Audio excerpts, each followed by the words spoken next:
Nous avons la joie d'accueillir ce soir Patrick Castin. Donc Patrick Castin est ingénieur de génie civil, retraité d'EDF, et il a travaillé beaucoup sur l'hydraulique dans les systèmes d'ingénierie d'EDF. Et en particulier, il a travaillé sur la construction de la STEP de Grand Maison, qui est, à ma connaissance, la plus grande d'Europe, n'est-ce pas ? En tout cas, de France, c'est sûr. À ce jour, oui, maintenant. À ce jour, voilà. Donc la STEP de Grand Maison, donc il a une bonne expérience des STEP dont il va nous parler. Il a travaillé sur le barrage-usine de Saint-Égrève, barrage-usine de Puylaurens. Puis ensuite, il a travaillé sur différents projets à l'échelle du bassin hydraulique Rhône-Méditerranée sur la gestion de l'eau. Donc, on a vraiment une personne compétente sur les STEP et on le remercie beaucoup d'avoir accepté de venir ce soir nous parler de ce sujet. J'ai particulièrement souhaité parler de ce sujet parce qu'on parle beaucoup de stockage d'énergie, mais on ouvre toutes sortes de concepts. Mais quand on regarde le rendement énergétique et le coût de tout ce qu'on met bout à bout, des fois c'est un peu effrayant. Mais le seul qui marche vraiment avec un bon rendement aujourd'hui, c'est les STEP. Et on en parle très très peu. Il y a des gens qui m'ont dit c'est quoi les STEP ? Enfin, c'est presque confidentiel. Alors, à travers cette conférence, et je vois quand même que vous êtes venus nombreux, on aimerait que ça soit moins confidentiel.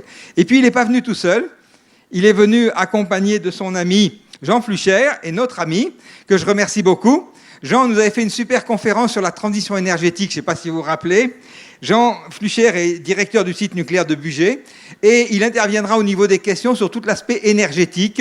Donc l'aspect traitement de l'eau, STEP, ça sera Patrick. Et s'il y a des questions sur la partie stockage de l'énergie et comment ça peut intervenir dans, je dirais, une transition énergétique, à ce moment-là, ça sera plutôt Jean qui prendra le relais. Voilà. Donc merci à tous les deux et puis je vous laisse la parole. Merci. Bonsoir à tous et à toutes. Donc le mot STEP, c'est un mot à ne pas confondre avec un autre type de STEP dans le jargon hydraulique qui sont les stations d'épuration. Donc là, on est dans la partie noble, la Formule 1 de l'hydraulique, comme on disait à une époque. Alors juste pour mémoire, la petite illustration sur la première page, c'est le barrage de Grand Maison qui avait été redessiné par un architecte pour faire la plaquette de présentation de l'ouvrage. Bon, mon exposé, j'ai essayé de mettre 4 chapitres. Le premier, c'est un peu le positionnement des STEP dans le contexte du stockage de l'énergie électrique. Le deuxième, exposer un peu tout ce qui sont les principes généraux des STEP. Troisième, un zoom sur la STEP de Grand Maison, donc. Et quatrièmement, essayer de parler un peu de l'avenir, qu'est-ce qu'on voit se dessiner un peu dans le futur. Ce que je vous propose, c'est peut-être essayer de traiter les 2 premiers chapitres, de faire un petit arrêt si vous avez des questions sur ces chapitres-là, et ensuite aborder les chapitres suivants pour établir un dialogue peut-être moins rébarbatif que dérouler tout l'exposé, puis après on ne sait plus ce qu'on a dit au début. Donc démarrons. Le contexte tel qu'on le voit actuellement pour les prochaines décennies, c'est, malgré ce que disent certains, quand même un accroissement de l'utilisation du vecteur énergie électrique. Actuellement, on observe, et ça va certainement encore durer, un développement des énergies renouvelables électriques aléatoires. Donc quand on dit ça, on vise surtout l'éolien et le solaire. Et également, troisième point important, malgré tous les efforts qui sont faits pour éviter ça, mais on observe toujours une augmentation de l'intensité de la pointe de demande en électricité. Les réponses à peu près sur lesquelles il y a un consensus, c'est 1, la maîtrise de la demande en énergie, bon ça tout le monde est d'accord. 2, le stockage de l'électricité, ça c'est l'objet un peu de nos échanges ce soir. Et 3, le déploiement des réseaux électriques intelligents. Moi, je ne suis pas spécialiste de ça, mais ça m'a l'air quand même un petit peu plus flou actuellement. Et moi, personnellement, j'ai du mal à en voir exactement la dimension. L'affaire de la pointe, pour l'illustrer, je vous propose un peu ce qu'on appelle dans le jargon la montagne de charge de l'hiver 2011-2012, où on a en ordonnée les puissances appelées par le réseau électrique français qui ont varié. En gros, alors là, l'échelle va de 72 000 à 105 000 mégawatts. Et en première abscisse, on va dire, il y a les 24 heures de la journée. Et en deuxième, dans le sens longitudinal, il y a une période qui va du 1er décembre au on va dire, à la fin février à peu près. Avec un jour, une période qu'on voit là vers le 8-9 février où on a atteint 102 MW, et puis il y a eu encore vers le 20 et quelques, certainement une autre pointe assez importante. Tout ça, ce graphique-là, il montre la sensibilité quand même du réseau. On dit aussi la thermosensibilité, parce qu'il y a un peu le chauffage qui est en cause, mais il y a également d'autres aspects qui font que dans certaines journées d'hiver très froid, il y a des pointes très importantes de demande auxquelles il faut faire face, puisque la problématique de l'électricité, chacun la connaît, c'est qu'il faut mettre des outils de production en face de la consommation en temps réel, et il y a des difficultés pour stocker l'énergie et avoir un peu de réserve. Pour illustrer l'évolution de la pointe, alors ce graphique-là à gauche est assez parlant parce qu'il montre que depuis les années 50, on ne fait que monter et on est passé de 100... Alors là, c'est en mégawatts, on va dire, on retrouve nos 100 gigawatts en 2012 et on était très bas, de l'ordre de 10 gigawatts en 2050. Le graphique de droite, il m'a paru très intéressant parce qu'il montre un peu comment ça fonctionne dans les situations, on va dire, difficiles. En gros, on met tout sur le pont, c'est-à-dire que le nucléaire est à fond. Alors à gauche, la colonne de gauche, c'est les puissances disponibles par outil de production. Et à droite, c'est ce qui a été réellement utilisé. À gauche, le nucléaire à fond, l'éolien, on prend ce qui vient. Je saute l'hydraulique pour l'instant. Je regarde le thermique, il était à 20 en potentiel, ils l'ont mis à 18,7, donc quasiment à fond. On est allé taper les voisins pour essayer de leur demander s'ils pouvaient nous aider. Et puis on voit quoi? C'est qu'on n'avait que 4 à 8 gigawatts disponibles restants pour passer la pointe, et que ces 4 à 6 gigawatts, ils se situaient dans la partie hydraulique. Donc c'est essentiellement les steppes et certainement un peu d'hydraulique de lac, peut-être encore en réserve, qui ont permis de passer la pointe et d'avoir encore un peu de réserve s'il y a une défaillance sur un outil de production. Voilà. Donc on voit bien au travers de cet exemple-là qu'il y a besoin de stocker de l'énergie pour passer la pointe, parce que sinon c'est difficile en temps réel d'avoir des outils qui répondent. Les principales solutions de stockage d'énergie, alors ça c'est... des grands principes. Je ne sais pas, il y a une observation? Non, je ne sais pas. Non, les solutions de stockage d'énergie, il y a 4 catégories principales.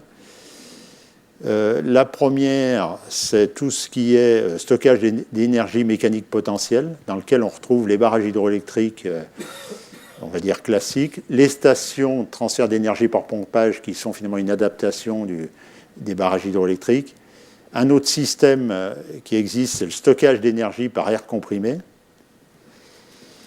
Deuxième grand paquet, c'est tout ce qui est énergie mécanique cinétique, donc c'est essentiellement les volants d'inertie.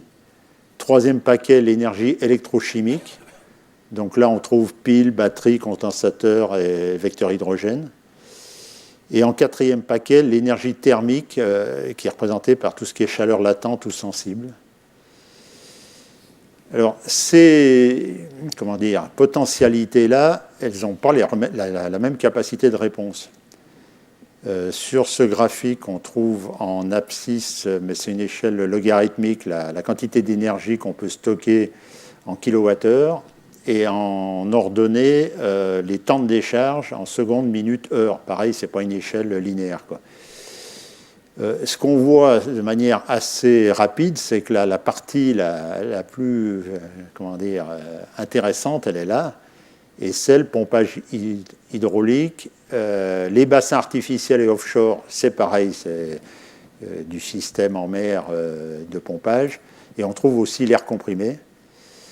Tout le reste, les quantités sont beaucoup plus faibles, et on ne peut pas répondre alors sauf dans certains cas de réseaux isolés ou de puissance, on va dire, plus faible, de manière quand même significative aux besoins.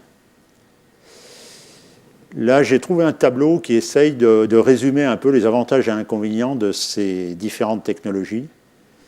Alors, en première ligne, on trouve nos steppes, dont les puissances peuvent varier de 3000 à 2000 MW, mais enfin, le 2000, c'est indicatif, hein, tout dépend de ce qu'on veut faire.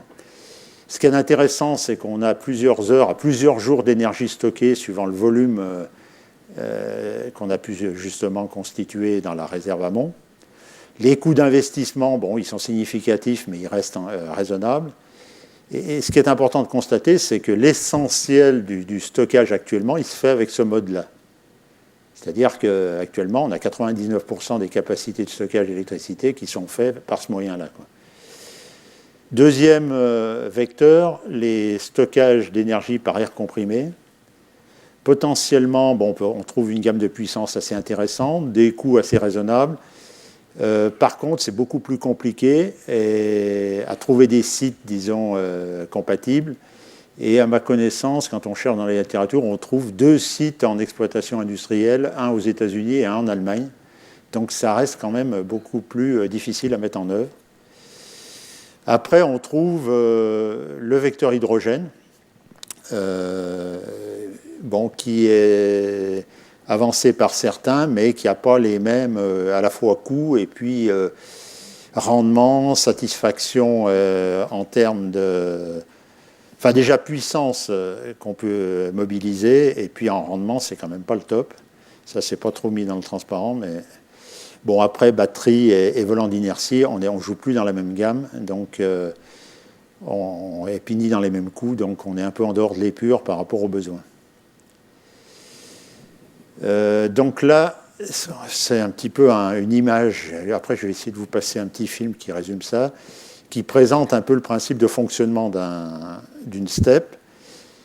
C'est relativement simple, c'est 2 bassins qui sont à des altitudes différentes, et on joue sur les transferts d'eau entre les bassins pour soit turbiner de l'eau dans le sens descendant et produire de l'énergie, soit la repomper en utilisant de l'énergie sur le réseau pour reconstituer la réserve. On va essayer de lancer la petite application, si ça veut y aller.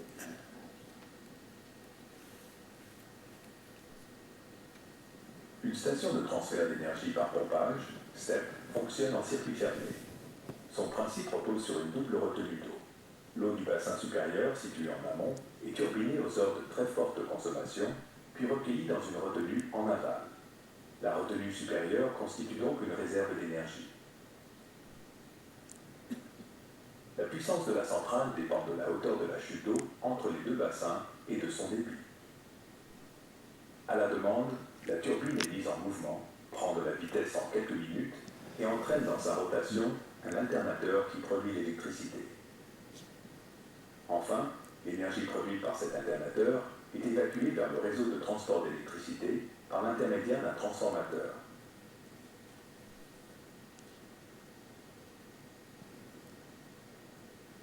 Aux heures de faible consommation, l'eau est pompée et remontée dans la retenue en amont. Le stock d'énergie potentielle est ainsi reconstitué indéfiniment.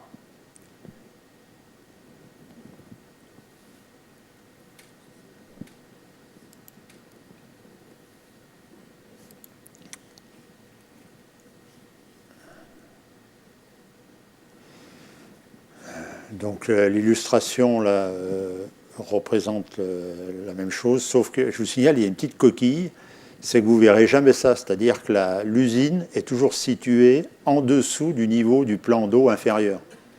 Donc la personne qui a fait le graphique ne devait pas bien connaître la technique réelle de ces steppes.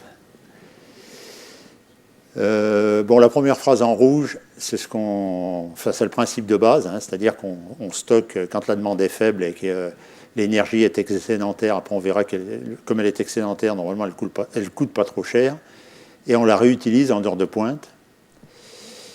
Alors ensuite, les steppes, il n'y a pas un modèle de step unique, hein, il n'y a pas un palier 900 MW ou 1300 MW. À chaque fois, il y a une adaptation au site sur lequel elle est installée. Et suivant les volumes, on a des steppes qu'on appelle des steppes journalières ou hebdomadaires, voire saisonnières dans certains cas, suivant les volumes et suivant les heures de marche qu'on peut avoir au niveau d'une journée, de la semaine ou même intersaisonnier, quoi. L'aspect économique, il dépend essentiellement de l'importance de l'écart entre les heures creuses et les heures pleines, ça on le reverra tout à l'heure, et du rendement du cycle, qui est compris pour les steppes grossièrement entre 75 et 80%. Plus une steppe a du volume, plus sa liberté de manœuvre est grande et plus elle a de l'intérêt. C'est ce qu'on exprime en disant que les steppes hebdomadaires ont davantage d'opportunités d'effectuer des cycles bénéficiaires que les steppes journalières. Ce graphique-là, il essaye à la fois d'expliquer un petit peu quand est-ce qu'on peut, quand ça peut être intéressant de pomper et intéressant de turbiner, c'est qu'on retrouve donc une évolution du prix de l'énergie par le trait bleu, et le trait jaune, il représente le coût de pompage en majorant, en tenant compte de l'efficacité à 75%. Donc ça revient à majorer le coût. Et on voit dans ces graphiques-là que pour un prix moyen à près de 80 euros ou 75 là, du mégawattheure, c'est intéressant de pomper la nuit, bien entendu, puisqu'en abscisse, on a 24 heures d'une journée. Et c'est intéressant de turbiner un petit peu le matin, mais surtout, par exemple, dans ce cas-là, le soir, où les prix étaient assez importants. En fait, ça, c'est qu'une indication, parce que la réalité du terrain, c'est plus suivant le parc de production qui est disponible, suivant les différentes contraintes, comme on a vu tout à l'heure, les montagnes de charge, qu'elle est exploitée en temps réel, quoi. Un autre exemple qui essaye de montrer un petit peu les phases pompage et turbinage en fonction du prix, mais ça sur une steppe hebdomadaire. Donc on retrouve un petit peu l'échelle, en abscisse, on a les 7 jours d'une semaine. Ce que je vous propose peut-être d'abord de regarder, c'est la variation de volume, c'est-à-dire le storage capacity, là en anglais, qui représente la variation de volume dans la retenue supérieure, où on voit un stockage le week-end, c'est-à-dire, par exemple, ça, c'est du stockage, ou ici, et des restockages un petit peu la nuit, mais globalement, on a un déstockage sur l'ensemble de la semaine et qu'on reconstitue le week-end et on repart pour un cycle, quoi. Et tout ça fluctue, bien entendu, en fonction des prix qui sont assez élevés dans la journée, plus faibles la nuit, puis qui sont globalement quand même plus faibles le week-end. Bon, on retrouve un petit peu plus détaillé là, la même chose en haut, mais on retrouve les cycles de pompage en un peu plus clair. C'est plus hydraulique, quoi, le graphique du haut. Ça montre bien, disons, tout cet aspect, passez-moi l'expression, Shadok, un coup on turbine, un coup on pompe, et on s'adapte en permanence, et ça permet justement de passer les pointes journalières. Alors après, il y a d'autres décompositions au niveau des types de steppes. Il y a dans le jargon les steppes pures, c'est-à-dire qu'ils fonctionnent en circuit fermé. Il faut imaginer les deux bassins, ils sont isolés un petit peu dans la nature. On verra un exemple tout à l'heure, c'est Revin dans les Ardennes. Ensuite, il y a des steppes dites mixtes qui reçoivent des flux d'eau naturels parce qu'elles sont implantées dans des bassins versants hydrographiques qui reçoivent naturellement de l'eau. Alors le Grand Maison qu'on verra tout à l'heure, c'est le cas, bien qu'on soit situé assez en amont dans le cours d'eau. Mais il y a une partie, on appelle ça gravitaire, c'est-à-dire que l'usine utilise l'eau pompée, mais également une partie de ce que la nature apporte dans le bassin versant. Puis après, il y a un autre grand paquet qu'on a intitulé les steppes marines. Alors, j'ai mis en projet, parce qu'il n'y en a quasiment pas, il y a un exemple au Japon, et qui, elles, sont installées soit sur le littoral, soit en pleine mer. Alors la question des rendements, ce petit tableau-là essaye d'expliquer comment on arrive à de l'ordre de 78%, parce que donc c'est ce qu'il faut comme retenir, rendement global de cycle, pompage plus turbinage égale 78%. On a en mode pompe des rendements de la turbine pompe, de l'alternateur, du transformateur, qui permet d'arriver à un rendement de 0,897. On retrouve à peu près le même rendement en turbine. Quand on multiplie les deux et qu'on tient compte des auxiliaires usines, on doit arriver pas loin des 78%. Après, il y a un truc particulier qu'on verra tout à l'heure, c'est qu'on bouffe un peu d'énergie, passez-moi l'expression, si on ajoute des cycloconvertisseurs qui permettent de faire le démarrage et de la vitesse variable éventuelle. Mais bon, globalement, ce qu'il faut retenir, c'est ce chiffre de, en gros, 75-80%, qui est quand même excellent, parce qu'il y a quand même peu de... Aujourd'hui, il n'y a pas mieux, quoi. C'est le meilleur rendement pour un stockage de masse d'énergie électrique. Un petit panorama dans le monde et en Europe. Alors le graphique, il date un peu, parce que la seule référence que j'ai trouvée, c'est 2008. Globalement, il faut retenir qu'on a à peu près 140 gigawatts dans le monde installés à fin 2011 pour 400 TEP. L'histogramme, là, il ne concerne que l'Europe. Alors, les Italiens sont bons, les Allemands pas trop mauvais, l'Espagne, l'Autriche, et nous, on est cinquième, là. Alors, les puissances qui sont indiquées, c'est les puissances de pompage. C'est-à-dire que là, nous, on est à peu près à 4,2. Ailleurs dans le monde, on trouve les USA avec 22, le Japon est pas mal aussi avec 25, la Chine 20 mais en forte croissance, reste du monde 12,7. Bon, le total, on doit être... alors le total, je ne suis pas sûr qu'on retombe sur nos 140, mais parce que j'ai réactualisé à fin 2011, j'avais trouvé une valeur. En France, alors les principales steppes sont situées dans les Ardennes, Revin, 720 MW. Le Massif central, il y a Montézic, 910 MW. Et après, il y en a 4 grosses dans les Alpes, qui sont La Coche, Le Sheila, Super-Bissort et Grand Maison.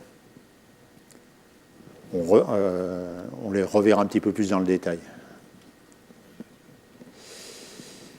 On les retrouve d'ailleurs ici. Et ce qu'on observe, c'est qu'on a le détail des puissances en turbine, en pompe. Ce n'est pas tout à fait la même chose, parce qu'en particulier à Grand Maison, on a plus de puissance en turbine qu'en pompe, puisqu'on a un total de 12 turbines, mais seulement 8 turbines pompes, ce qui explique la différence.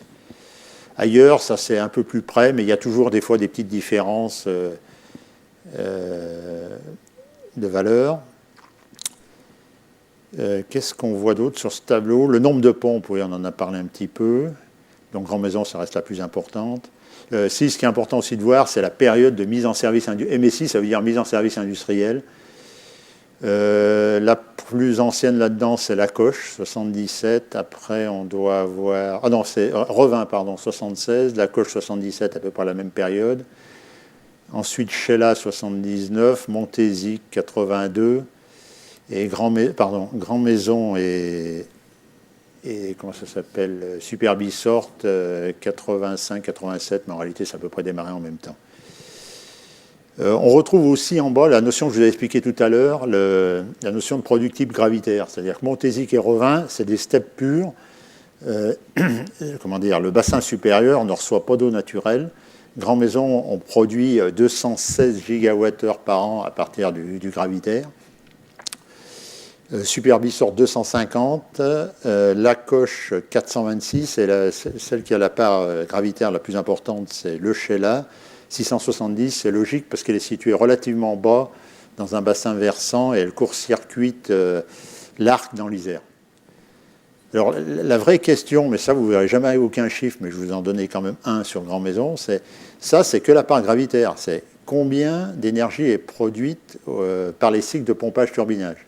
L'ordre de grandeur à Grand Maison, c'est 1,5 TWh, soit à peu près 6 à 7 fois plus, quoi. C'est-à-dire par les cycles de pompage-turbinage. Mais ça, il n'y a rien, vous ne trouvez rien d'officiel là-dessus. Alors ce tableau-là, il est encore plus complet que le précédent parce qu'il incorpore un certain nombre de petites installations dites STEP qui ont été créées lors de la construction de certains barrages gravitaires. C'est-à-dire que Vouglan, par exemple, dans le Jura, a une petite turbine-pompe de 60 MW qui permet de pomper un petit peu entre un bassin inférieur et repomper l'eau dans le barrage la nuit. On a la même chose aussi à Sainte-Croix, au Pouget. Donc ça, c'est plus complet. On trouve aussi, mais ça on le reverra, les types de démarrage. Alors ça, c'est assez compliqué, on le détaillera. Les chutes, c'est important, parce qu'on n'a pas tout à fait les mêmes chutes. C'est évident que plus on a de chutes, plus généralement on trouve de la puissance. Ce qui est important, c'est les temps de turbinage, parce que ça donne quand même une idée de la réserve d'énergie qu'on a dans la steppe. Et dans les meilleurs, on trouve Grand Maison, parce qu'il y a un gros réservoir dans la partie amont, et Super-Bissort. Les temps de démarrage, bon, il y a des variations, mais globalement, c'est toujours, on va dire, entre 2-3 minutes.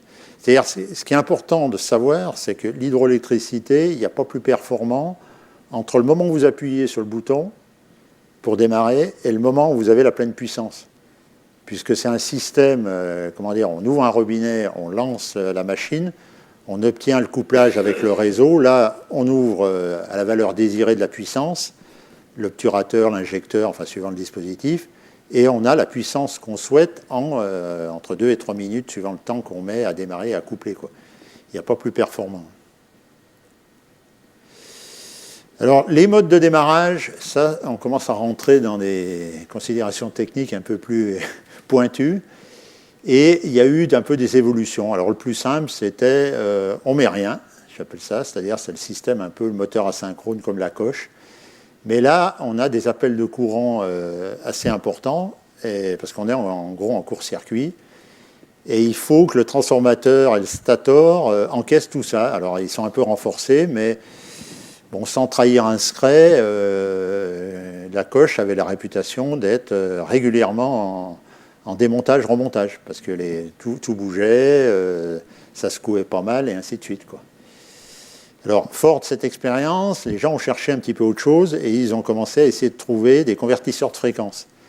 C'est-à-dire qu'on est toujours dans un mode asynchrone, on essaye d'utiliser le réseau pour démarrer la pompe, mais là, on fait varier la fréquence par de l'électronique, et du coup, on modifie la vitesse du moteur, et puis on essaye de dénoyer pour diminuer le couple. Et puis après, la Formule 1, c'est un petit peu ce qu'on a essayé de faire à Grand Maison, c'est des démarrages en dos à dos, parce que quand on a plusieurs turbines, on peut essayer de jouer sur un lanceur et une pompe qui est lancée par la turbine qui la lance, et on appelle ça un démarrage en dos à dos, puisqu'on peut coupler les deux outils ensemble électriquement, et on a une montée en vitesse synchrone des deux groupes. Et quand on atteint le synchronisme réseau, on se couple, et à ce moment-là, la pompe est alimentée par le réseau, et on peut se déconnecter du lanceur. Alors, il y a un sujet sensible dans les steps, c'est le nombre de démarrages, parce qu'il y a une dérive un petit peu fréquente, c'est-à-dire à l'époque où il y avait, c'est toujours un peu le cas, des mouvements d'énergie qui cherchaient à ajuster en permanence la fréquence avec la demande, la tentation, c'est démarrer, arrêter, démarrer, arrêter. Et c'est des outils qui souffrent quand même un petit peu de chaque lancement et de chaque arrêt. Donc il y a eu un petit peu des consignes de données pour dire on va quand même limiter un minimum d'une demi-heure en turbine et 1 heure en pompe. Parce qu'il y en avait, vous faisiez démarrer et arrêter pour 10 minutes, quoi. Et puis, les temps de passage du mode pompe au mode turbine, ça dépend des contraintes physiques. Mais généralement, ça peut aller très vite. Hein. C'est pas... Puisque tant qu'on est... on est dans l'eau, la turbine, elle s'arrête rapidement. Il n'y a pas... Et on voit quand même, le graphique, il est parlant, il montre quand même, ça c'est sur Revin, des sollicitations de plus en plus importantes dans le temps, quoi. Ça a plutôt tendance à croître les besoins dans le temps que diminuer, quoi. Bon, je ne vous détaille pas le fonctionnement en compensateur synchrone. Alors après, on a commencé à aborder un petit peu la question. L'intérêt des steps, c'est de répondre aux besoins, on va dire, d'énergie en temps réel. Mais quand on traduit un petit peu cet équilibre par la fréquence. C'est-à-dire qu'il y a des systèmes sur des groupes qui peuvent faire ça, c'est-à-dire les groupes où on peut faire varier la puissance du groupe en temps réel. On peut jouer sur des distributeurs et à ce moment-là faire varier la puissance du groupe, ce qui agit sur la fréquence. Le réglage de tension, il faut des régulateurs de tension pour jouer dessus, mais sur les steps, il y en a pas mal qui sont équipés de ça et ça permet de jouer sur la tension. Le problème, c'est que le principe de rémunération de tout ça, c'est que c'est calqué à l'identique du reste et il n'y a pas un prix spécial step qui valoriserait un peu plus le fait que ça soit sur une step. Et puis actuellement, alors ça je ne sais pas trop dans le public, mais on vous le dit quand même, c'est que la possibilité de faire ce qu'on appelle du black start, c'est-à-dire de connecter une centrale hydraulique avec une centrale nucléaire pour la redémarrer dans le cas où il y aurait un écrasement du réseau, c'est pas rémunéré, c'est considéré comme, je dirais, à bien plaire, quoi. Potentiellement, ça peut arriver, et il y a des, comment dire, chaque centrale nucléaire, par exemple, a des centrales de référent, enfin la plupart du temps hydrauliques, où on est sûr de pouvoir redémarrer parce qu'on a l'énergie potentielle derrière, et il y a des schémas de connexion réseau qui permettent de relier les deux. Alors, le modèle économique des steppes, il est assez compliqué parce que on touche là un domaine assez difficile qui... déjà en base, la rentabilité d'une centrale hydraulique, ça se calcule à partir, enfin, comme beaucoup d'investissements, on prend les coûts d'investissement, on regarde les coûts d'exploitation et on regarde les recettes. La petite difficulté dans le cas des steppes, c'est que l'équation, elle est quand même avec pas mal d'inconnus. Les coûts d'investissement, c'est de notoriété publique, enfin, comment dire, c'est des prototypes, et la plupart du temps, le coût des projets, il a légèrement dérivé, on va dire ça comme ça. Donc, c'est pas toujours quand même pile poil maîtrisé. Les coûts d'exploitation, on verra, ils sont relativement importants, et les recettes, elles sont un peu à géométrie variable en fonction un petit peu de différents paramètres qui évoluent et qui sont difficiles à prévoir, quoi. En particulier, les différences de prix entre période creuse et période de pointe, ça, c'est pas évident à se projeter 10, 20, 30 ans en avance. Alors après, il y a un autre phénomène que je voudrais exprimer, mais qui n'est pas facile à... Dans tout calcul économique, le calcul, il représente quelque chose, mais sa fiabilité, elle n'est pas toujours évidente. Surtout, alors je ne sais pas si tout le monde maîtrise les notions de taux d'actualisation. Pour faire simple, on s'aperçoit que les investissements qui ont des longues durées sont sous-estimés en valeur. C'est-à-dire que le taux d'actualisation, c'est ce qui vous permet de ramener en temps réel les dépenses et les recettes futures. Et comme il y a une obligation un peu dans ce type de calcul de mettre des taux d'actualisation importants, vous vous rendez compte qu'au bout de 15 ans, vous ne voyez plus rien, quoi. Alors que ça, c'est des ouvrages qui durent 100 ans. Et en fait, enfin 100 ans, c'est un ordre de grandeur, hein. Après, de toute façon, avec la maintenance, ça peut aller beaucoup plus loin. Et donc, on n'est pas des... Moi, mon impression, c'est que le calcul économique, il ne reflète pas la vraie valeur, déjà. Alors, un petit détail sur les charges. Les coûts de construction, on avait déjà vu, c'est de l'ordre de 1 000 € par kilowatt, mais ça peut varier et atteindre 1 500 €. Hein. Bon, il faut tenir compte aussi du rendement. Mais après, il y a des choses que les gens ne savent pas trop, c'est que la fiscalité, c'est quand même une part importante. Alors, sur le camembert, on voit que c'est 44%. C'est la part même essentielle. L'autre point important, c'est le TURP. Alors, le TURP, c'est en gros la tarification du réseau. C'est-à-dire que la particularité, c'est que les stations transfert d'énergie sont considérées comme des utilisateurs d'électricité, payent le transfert d'électricité vers la STEP, et puis après dans l'autre sens, quoi. Donc on paye deux fois. En France, c'est comme ça, après on comparera avec d'autres pays, mais et en particulier, l'affaire est non négligeable avec 22%. Bon, après, il reste 33% d'exploitation courante, maintenance et personnel. Le problème, c'est que la valorisation, actuellement, elle n'est pas quand même tip-top, et puis elle reste très incertaine, quoi. C'est-à-dire que les prix de marché, on verra tout à l'heure, les écarts points de base varient fortement, et puis le contexte réglementaire, vous pouvez faire changer la donne de manière importante.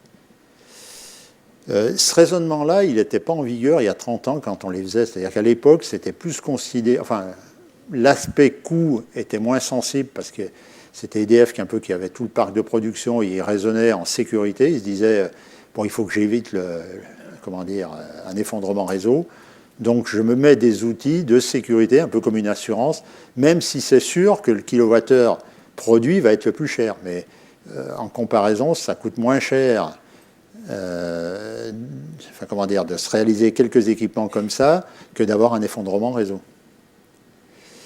Les coûts d'accès du réseau, je vous en ai parlé un petit peu. Sur cette carte, on voit un petit peu ceux où la vie est tranquille, on va dire.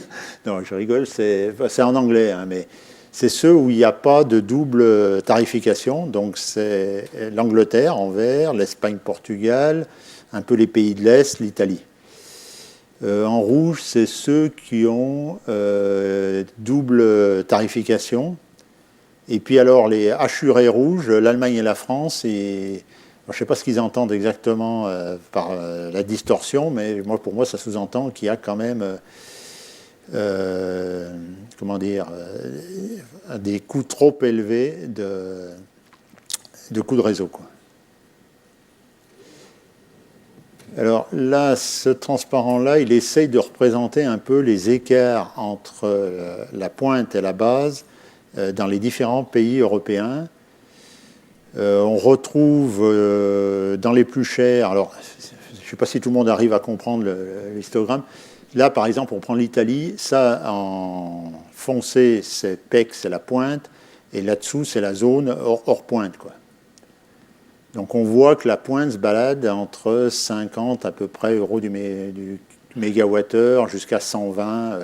Alors ça ne reflète pas toutes les valeurs, hein. À titre indicatif, la pointe, il y a eu des cas où, assez lourds, comme par exemple le 8 février 2002, ou ça, plus d'autres cas où ça a pu monter à 1000, 2000 euros, mais pendant 1 heure ou 2, hein, pas pendant très longtemps. Mais il y a des fois, ça explose, quoi, sur les marchés. La France était moyenne. Alors, l'évolution est quand même beaucoup plus défavorable.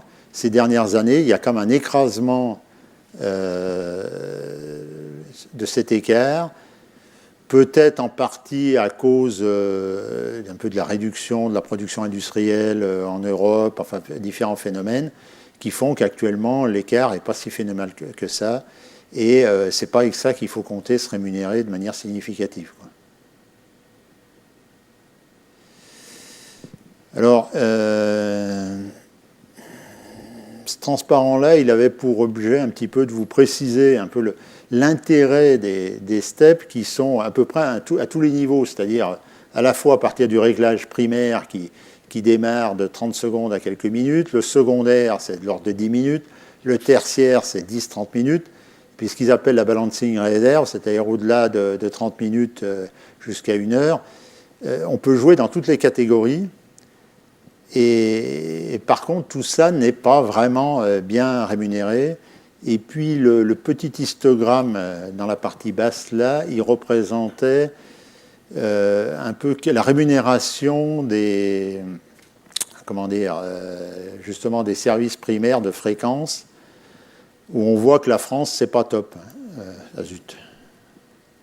Il faut que je remonte.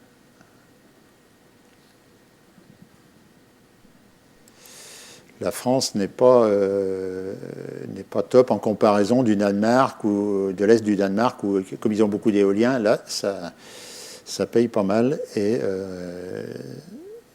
ça peut générer plus de recettes. Enfin, la question, c'est un peu quel avenir pour la gestion des steppes. Alors ça, c'est un raisonnement un petit peu français, hein, c'est sûr qu'on ne se place pas à l'échelle mondiale. Le modèle actuel, certains, moi je partage un peu cet avis, disent c'est pas rentable. On utilise les moyens qu'on a, mais s'il faudra en construire, demain on n'arrive pas à justifier comment on va se rémunérer sur une steppe. Et pour essayer de s'en sortir, il faut essayer de louer finalement un service de stockage à des opérateurs.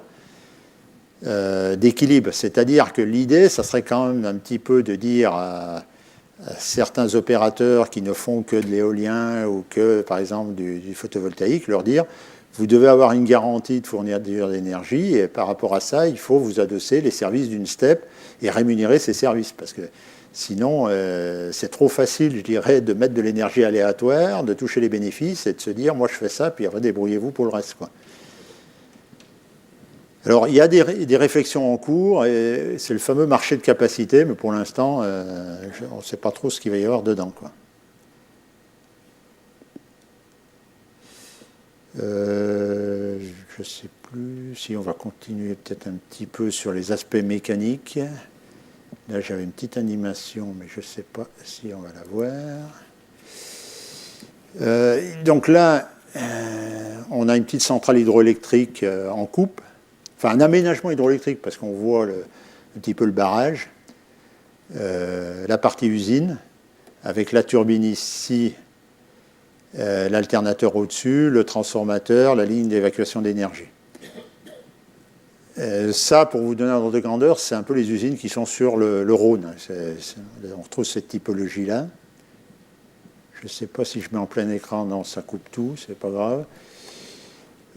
Comme on parle après de termes techniques qui sont les turbines Bulb, Kaplan, Francis, Pelton, je vais essayer de vous présenter un petit peu ces différentes turbines pour vous expliquer un peu pourquoi à un certain moment on utilise l'un et à d'autres moments une autre. Pour faire ça, je ne sais pas si tout le monde est coutumier des puissances, énergie, parce que je m'aperçois que dans le discours de pas mal de monde actuellement, quand ça parle d'énergie, alors c'est un gros mélange. On va essayer de rappeler un petit peu qu'il y a deux composantes en matière d'énergie. La première, c'est la puissance. Alors, en matière d'hydroélectricité, c'est relativement simple. C'est qu'on a une formule où on calcule assez rapidement la puissance d'un ouvrage hydroélectrique en prenant G, donc la constante de gravité de la pesanteur, Q, c'est le débit qu'on peut transiter dans la turbine, l'aménagement suivant l'échelle qu'on prend, H, c'est la hauteur de chute, et R, le rendement. Et les unités, donc on trouve en prenant des débits en mètres cubes par seconde, la chute en mètres. La constante de gravité, c'est de l'accélération en mètres par seconde carré. Le rendement, il n'y a pas d'unité. Et on arrive à l'arrivée en kilowatts. Alors, ça, le kilowatt, c'est l'unité de base, puisque vous l'utilisez de manière domestique. La plupart du temps, quand on parle de turbine, d'aménagement hydroélectrique, on est sur d'autres échelles. Et on est rapidement au mégawatt en puissance, voire gigawatt. L'énergie, c'est la puissance multipliée par le temps. Donc si on prend une puissance en kilowatts et un temps en heures, on a les kilowattheures qui sont comptés sur vos compteurs. Mais c'est important d'avoir bien cette différence en tête parce qu'il y a des mélanges permanents là-dessus. Et en hydroélectricité, l'ordre de grandeur, quand vous avez un radiateur chez vous qui consomme 1 kWh parce qu'il fait une puissance d'1 kW, vous le laissez tourner 1 heure, il a fallu qu'il y ait 1 mètre cube d'eau qui descende de 365 mètres pendant 1 heure pour produire ce kilowattheure. Je vais peut-être sauter la partie énergie potentielle de pesanteur parce que c'est avec ça qu'on convertit, qu'on retrouve. Enfin, ce qui est intéressant de comprendre, c'est peut-être le schéma là en bas, si j'arrive avec la souris, où on part en hydroélectricité d'une énergie potentielle, donc de l'eau stockée en hauteur, on la transforme en énergie cinétique, on fait de l'énergie mécanique à hauteur de la turbine, et ensuite, avec l'alternateur et le transformateur, on passe en énergie électrique qu'on évacue sur le réseau. Les différents types de turbines, donc à gauche, c'est Kaplan, c'est une turbine à hélice. Donc le flux d'eau passe à travers l'hélice et il y a, alors c'est pas représenté sur ce dessin-là, on le voyait mieux sur les infographies par ailleurs, on a une espèce de colimaçon qui envoie l'eau dans la partie centrale et les espèces de volets là, qu'on voit, c'est ce qu'on appelle le distributeur, c'est ça qui permet de régler le débit. En partie supérieure, l'alternateur. Donc ça, c'est une technologie assez ancienne. Hein. Après, dans les années 60, et ça c'est Nerpic qui l'avait développé pour la Rance, a été inventé les groupes bulbes. C'est-à-dire là, on a l'écoulement dans ce sens-là, c'est-à-dire de la gauche vers la droite. Et on a des pales donc qui représentent la partie turbine. L'arbre est ici, l'alternateur est ici. L'intérêt, c'est qu'on est dans la veine liquide, quoi, et qu'on n'a pas il y a moins de génie civil, quoi, en gros. Là, c'est un tuyau, quoi, en gros, la partie. On est en coupe verticale, mais il faut imaginer qu'on est circulaire à tous les niveaux, et le distributeur est là, quoi. Zut, j'ai appuyé sur. Il ne fallait pas. On va essayer de revenir en arrière. Voilà, je ne sais pas si tout le monde arrive à voir à peu près la configuration. Ça, donc le turbine bulbe, c'est les basses chutes, on verra ça après. Turbine Francis, c'est un système, là on voit bien le colimaçon, tiens, sur celle-là. C'est une roue à aube avec 2 flasques. Et on a donc l'eau arrive comme ça, se répartit, pénètre dans la turbine, passe dessous et ressort comme ça. Là, on a un autre modèle qui est la turbine dite Pelton. Alors, à la différence des autres turbines précédentes qui sont dites turbines à réaction parce que la veine liquide passe directement sur les pales ou sur les aubes, là, c'est un système d'injecteur qui fait tourner une roue à auget qui est dite roue Pelton. Donc, l'eau arrive comme ça, se répartit dans les différents injecteurs et on a un jet d'eau qui vient frapper la roue et la fait tourner. Ce graphique-là, il essaye d'expliquer un peu le domaine de compétence de chaque turbine. Alors, en abscisse, on a les débits de, on va dire 0,5 pour être précis, à 1000 m3/s. Et en ordonnée, les hauteurs de chute. Alors, de manière assez simple, jusqu'à 20 mètres et un peu, on va dire, à tout débit, mais il faut quand même déjà avoir un peu de débit. Hein. Je pense à les turbines bulbes en dessous de 10 m3, je n'en connais pas beaucoup. Au-dessus, on a la turbine Kaplan jusqu'à à peu près 50 mètres. Deriaz, c'est une turbine, un mélange un peu de Kaplan et de Francis. Alors, le domaine des Francis, il est assez vaste parce qu'il c'est ce trait noir là, qui est là. Donc, on peut, et qui se referme, tiens, ici. Donc, c'est à peu près toute la partie centrale, quoi, la turbine Francis, c'est un peu... Généralement, c'est, je pense d'ailleurs, la plus utilisée dans le monde. Et la Pelton, c'est réservé aux hautes chutes, quoi. Les dispositions constructives, il y a une spécificité, alors là, qui est contraignante, parce que, ça implique des contraintes au niveau génie civil, c'est qu'il faut être en dessous du bassin inférieur. C'est-à-dire que l'usine, là, on voit que les groupes, il faut toujours qu'ils soient noyés pour que les pompes soient dans l'eau, quoi. Et donc, il y a 2 technologies, c'est un peu ou des cavernes, comme on verra à Grand Maison, ou des puits, comme cet exemple-là, où là, on a fait un puits, on est enterré la turbine pompe en partie inférieure, puis après, il y a les spécificités, style les bulbes, comme à la Rance, mais là, c'est des cas particuliers. Les différents types de turbines pompes, ce qu'on trouve essentiellement, c'est des Francis, on appelle ça mono-étage. Alors il y a des bisétages réglables, et puis il y a des multi-étages. En fait, c'est-à-dire qu'on met plusieurs roues l'une sur l'autre avec des canaux de retour pour reprendre la charge de la pompe qui peut atteindre 1000 mètres. Alors il doit y avoir... je me plante, 1, 2, 3, 4, 5, ça doit être une coupe de la turbine de Super Bisort, qui doit être une des plus importantes en France, parce qu'on doit avoir 1100 mètres de charge sur la turbine. Alors, je ne sais pas si tout le monde est familier avec la transposition charge d'eau et pression. C'est-à-dire, pour donner la loi, elle est très simple, c'est 10 mètres d'eau égale 1 bar. Donc, quand vous avez 1100 mètres, vous avez 110 bars en bas sur les tuyaux, quoi. Je vous propose peut-être un petit arrêt maintenant, avant de passer à Grand Maison, pour répondre à des questions sur un petit peu tout ce qu'on vient d'aborder. Puis après, je vous présenterai Grand Maison. Est-ce qu'il y a des questions? Non, c'est limpide. Pour tout le monde, ici.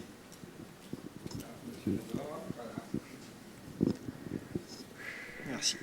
Oui, bonjour. Moi, j'ai une question sur vous avez dit que ça coûtait très cher à l'exploitation, Ouais. une STEP. Au-delà de la fiscalité, qu'est-ce que c'est qui coûte cher? Il y a beaucoup d'entretien. Qu'est-ce qui coûte cher à l'exploitation, en fait? Il y avait un transparent, alors on n'est peut-être pas passé...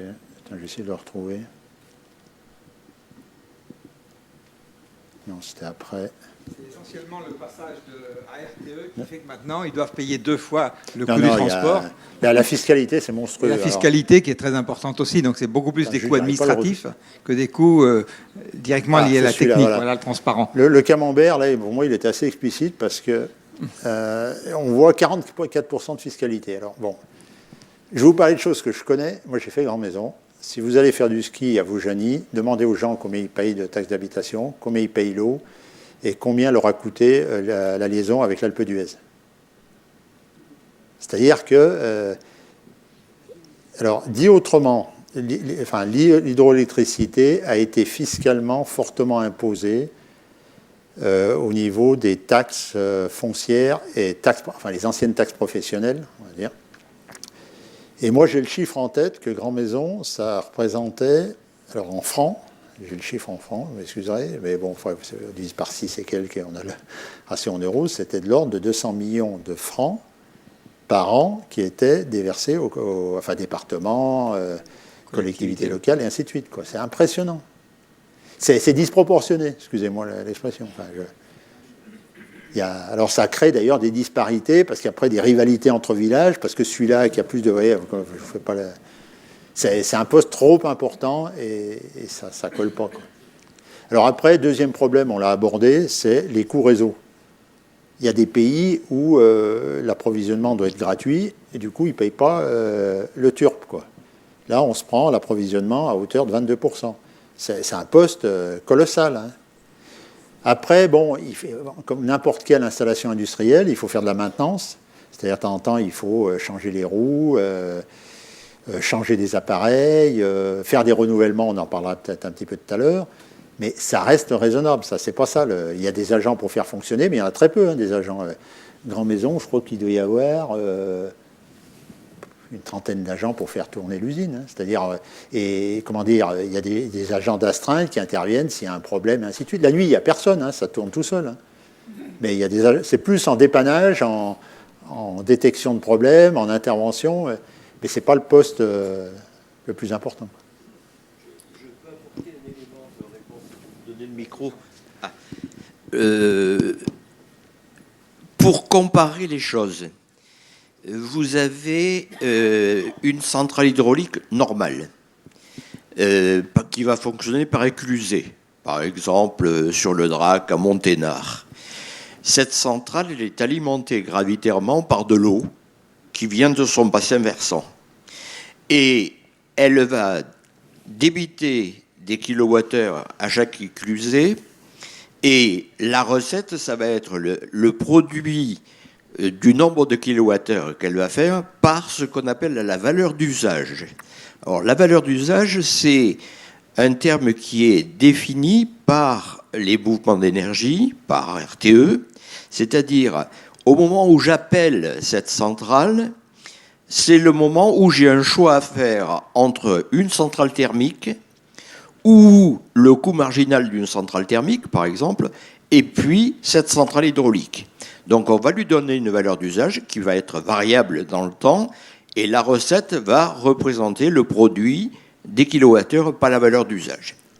Dans une STEP, vous allez payer le kilowattheure au coût marginal nucléaire, en gros, la nuit, avec le tarif de réseau, puisque vous appelez de la puissance, et vous allez renvoyer du kilowattheure de jour à la pointe, mais aujourd'hui, les pointes ne coûtent pas si cher que ça. Donc, le modèle économique des STEP est très difficile à valoriser aujourd'hui. Alors, il y a des choses qui sont en cours.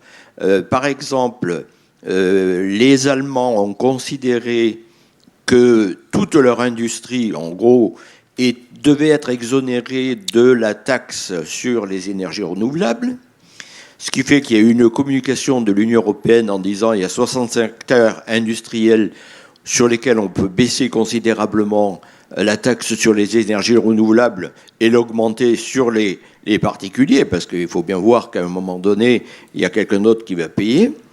Et puis, les Allemands ne faisaient pas payer le trafic réseau pour alimenter la steppe. Donc, en disant les électro-intensifs, ce qui est une steppe d'ailleurs, à ce moment-là, ne payent pas le coût du réseau ou payent la moitié ou le tiers du coût du réseau pour être alimentés. Donc ça, la baisse du coût du réseau a eu lieu en France. Elle a eu lieu pratiquement à la fin de l'an dernier, mais on attend la mise en application des dispositions résultant de la communication européenne qui a eu lieu en gros au mois de juillet 2014. Voilà. Et puis, j'oublie une chose, c'est qu'aujourd'hui, on instruit au niveau de la Commission de régulation de l'énergie le fameux marché de capacité, parce que c'est bien gentil d'avoir des énergies nouvelles, renouvelables, aléatoires, mais ça oblige d'avoir un marché de capacité, c'est-à-dire avoir des outils qu'on va mobiliser au cas où il n'y aurait pas de vent ou s'il n'y a pas de soleil, et s'il y a besoin d'électricité. Or, ce qui s'est passé ces 2 dernières années, c'est qu'on a désarmé en Europe 50 000 mégawatts de cycles combinés à gaz neufs. Tout pourquoi ? Parce qu'ils avaient été calculés en calcul économique sur des utilisations de 4500 heures par an à la pleine puissance. Et ils tournaient 1500 heures par an. Donc, vous avez, par exemple, GDF Suez qui a passé en 2014 15 milliards de sorties d'actifs de son bilan. Ça veut dire que tous les cycles combinés à gaz de GDF Suez, qui sont en France, entre autres, ont été désarmés, ne sont plus utilisables. Alors, voyant cela, RTE prend peur et dit, mais si je me retrouve en plein hiver avec 102 000 mégawatts appelés, en général, il y a un anticyclone, le soleil en plein hiver, il ne me produit pas grand-chose, donc il va falloir que je boucle le bilan. Et si je veux boucler le bilan, il va falloir que je fasse appel à des moyens pilotables. Pour faire appel à des moyens pilotables, encore faut-il les avoir. Mais si vous voulez les avoir, il faut que vous les payiez toute l'année. C'est-à-dire que vous payez au moins les frais fixes, plus un certain nombre de frais d'exploitation et de surveillance. Donc, les steps vont sûrement rentrer dans le marché de capacité. Mais aujourd'hui, la Commission de régulation de l'électricité est en train d'instruire les dispositions qui permettront de classer dans le marché de capacité un certain nombre d'ouvrages. Donc on n'a pas encore la réponse à ce sujet, mais c'est en cours. Voilà, y a-t-il d'autres questions, Antoine ? Oui. Moi, je crois avoir entendu dire que les steppes et tous les barrages n'allaient pas forcément rester EDF ni rester français. Est-ce que c'est vrai ou est-ce que c'est pas vrai ? Sur une partie, c'est déjà vrai qu'ils n'ont jamais été tous EDF, déjà, pour commencer. C'est-à-dire ça, rien que pour petite histoire, il y a quand même un certain nombre d'autres producteurs qui ont toujours existé en France. C'est-à-dire que malgré la loi de nationalisation, il y a eu, la nationalisation a concerné tous les ouvrages importants hors CNR, pour faire simple. Et ensuite, il y a toujours eu des petits producteurs qui se sont installés à un certain nombre d'endroits, soit sous le régime de l'autorisation ou de la concession.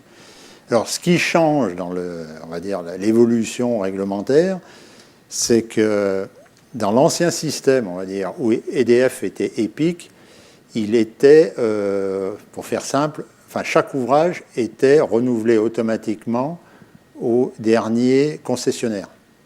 C'est-à-dire que la concession, tout le monde connaît le principe, c'est l'État qui confie pour une durée qui peut varier, mais en hydroélectricité, c'était 75 ans généralement, un ouvrage pour le construire, parce que la plupart du temps, l'État ne donne pas l'ouvrage construit, il donne la possibilité de construire l'ouvrage, de l'exploiter pendant 75 ans, et à la fin, il revient à l'État. Donc, qui peut le remettre en concurrence potentiellement. L'ancien système, ça retournait directement à celui qui avait été le premier exploitant, on va dire. Dans le nouveau, il y a une mise en concurrence qui est prévue. Voilà à peu près là. Dans le titre 5 de la loi sur la transition énergétique, ce qui est prévu pour les ouvrages hydroélectriques, c'est la chose suivante. Vous prenez une vallée et vous allez calculer la date moyenne de renouvellement des concessions de tous les ouvrages de la vallée. Alors, il y a des ouvrages où la concession arrivait à échéance dans 10 ans, il y en a d'autres où elle arrivait à échéance dans 30 ans, donc il va y avoir un calcul de temps moyen.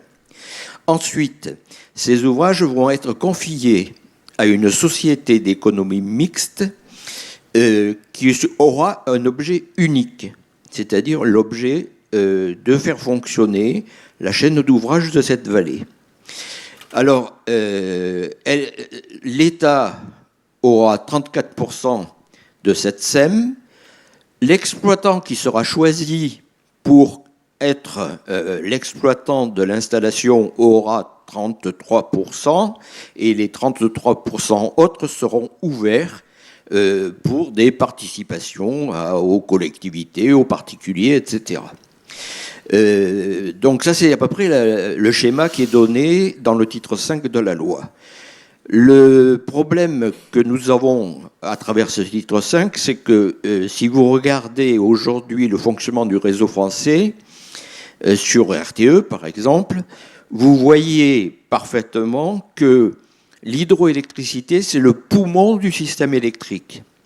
Mais c'est parce qu'il est optimisé au niveau national, c'est-à-dire qu'on va faire fonctionner ce système hydroélectrique au niveau national pour satisfaire les besoins à un moment donné.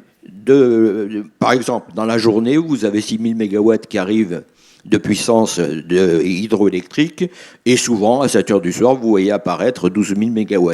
Donc c'est vraiment le poumon, hein, parce que c'est facile à régler, parce que le nucléaire est déjà au maximum pour les tranches qui sont en fonctionnement, etc. Si vous avez des SEM à objet unique, l'optimisation se fera vallée par vallée. Donc vous n'avez plus du tout la même approche. Vous n'avez plus du tout la même approche, en tout cas, il n'est pas dit dans la loi qu'il y aura une optimisation au niveau national. C'est pas du tout dit. Et puis, le problème de ce titre 5, c'est que aujourd'hui, c'est le concessionnaire exploitant qui est responsable de la sûreté de l'ouvrage vis-à-vis des populations à l'aval. Là, dans le titre 5 de la LTE, il n'y a aucune allusion à de qui va porter la sûreté des ouvrages. Est-ce que ça va être le président du conseil d'administration de la SEM, auquel cas ce sera l'État, ou est-ce que ce sera l'exploitant, auquel cas on donnera à l'exploitant une responsabilité, mais peut-être pas toujours les moyens de l'exercer. C'est-à-dire que quand il arrivera avec ses budgets nécessaires pour maintenir et exploiter en toute sûreté l'ouvrage, il n'est pas dit que le conseil d'administration lui donnera cet argent. Donc vous voyez qu'il y a une grosse difficulté au niveau de la sûreté. Et je vous rappelle que la sûreté d'un ouvrage hydroélectrique, c'est pas une petite affaire. Rappelez-vous, pour les plus anciens, l'ouvrage de Malpasset, qui était un ouvrage du génie rural, un petit ouvrage, qui a basculé au moment de son premier remplissage, alors qu'il n'était pas complètement rempli, et en l'affaire d'une demi-heure, on a eu 450 morts à Fréjus. Donc, la sûreté des ouvrages hydroélectriques, c'est au moins aussi important que la sûreté d'une centrale nucléaire. Et ce point-là n'est pas traité dans la loi. Ouais, peut-être Une autre question rentrée, c'est une. Oui, j'ai noté que effectivement, donc les steppes, si elles sont pas rentables, elles ont été faites pour être une bouée de sauvetage pour éviter que le réseau tombe en cas de déséquilibre entre le besoin de consommation et les capacités de production. Aujourd'hui, dans la loi de transition énergétique, on est en train de tendre vers le remplacement d'une partie de la production qui est une production fixe par des productions intermittentes. Donc, en fait, l'écart potentiel va s'accroître avec le temps. Donc, d'une petite bouée, on risque d'avoir besoin d'une bouée énorme, enfin, même au-delà d'une bouée énorme. Est-ce que les capacités actuelles, on ne peut pas créer des steppes partout, est-ce que les capacités actuelles permettraient éventuellement de compenser 25% de production d'énergie d'origine nucléaire qui s'arrêterait sans les remplacer par des productions thermiques? Là, ça me paraît difficile. Mais Ça, c'est rigoureusement impossible. Les 25% de nucléaire qui s'arrêteraient, parce que vous savez, dans les lois, on écrit beaucoup de choses qu'on ne fait pas, parce que c'est pas possible. 25% de production nucléaire actuellement, c'est 100 TWh. Hein, c'est simple à retenir. Le nucléaire vous fait en gros 400 TWh, vous en enlevez même 25%, c'est le tiers. Donc c'est 133 TWh. Donc vous n'avez rien aujourd'hui qui peut compenser 133 TWh en France. Le seul moyen de compenser, c'est de faire comme les Allemands, de brûler du charbon. Voilà, il n'y a pas d'autre solution. L'hydraulique, tout l'hydraulique confondu, fait en gros 60 TWh par an. Et aujourd'hui, pratiquement tous les sites équipables sont équipés. Alors l'hydraulique varie bien sûr en fonction de la pluviométrie de l'année, mais vous oscillez entre 60 et 70 TWh par an. Et là, vous êtes au maximum. Donc arrêter 25% du nucléaire, c'est retirer 133 TWh du réseau, c'est-à-dire que vous passez pas. Et d'ici 2025, en plus, ça voudrait dire qu'il faut construire en gros 25 000 mégawatts de centrales au charbon et assumer les achats de charbon, parce que je vous signale que 1000 mégawatts de centrales au charbon, ça brûle 10 000 tonnes de charbon par jour. Voilà, c'est les chiffres qu'il faut avoir en tête. Les gens qui ont écrit cette loi n'ont strictement aucune idée en tête de ce qu'est l'énergie électrique. Moi, j'avais peut-être un autre regard sur la même question, c'était partir de la puissance. C'est-à-dire qu'en faisant les mêmes ratios que Jean, si on prend le quart du parc nucléaire et qu'on l'enlève, on doit enlever 15... Le tiers, passer de 75% à 50%. Bon, en enlevant le tiers, c'est encore pire. Alors, ça fait 20 gigawatts à enlever, et on a vu que la puissance cumulée des steppes, c'est même pas 5. Ouais. Et attention, hein, ça ne tourne que quelques heures. Et ça peut pas ça tourne rarement à pleine puissance. On verra après pourquoi. C'est compliqué là, l'affaire. Hein. Donc, on n'est pas sur la même échelle de... Voilà, si on retombe sur la... Ok, ben on va peut-être reprendre et la puis suite. j'avais un petit commentaire sur les questions de concurrence. Là. Moi, ce qui m'inquiète un petit peu, c'est que le modèle de la pseudo-concurrence, il ne peut pas être appliqué sur des ouvrages hydroélectriques, parce que dans un modèle de producteur, on va dire indépendant, qui fait son business, passez-moi l'expression, ça peut marcher dans le cas de CNR, par exemple, parce qu'ils ont une énergie fatale, CNR. C'est l'eau que la Suisse et la nature leur donnent. Et à partir de là, ils ont peu d'outils d'ajustement, si ce n'est un peu gynécée en amont.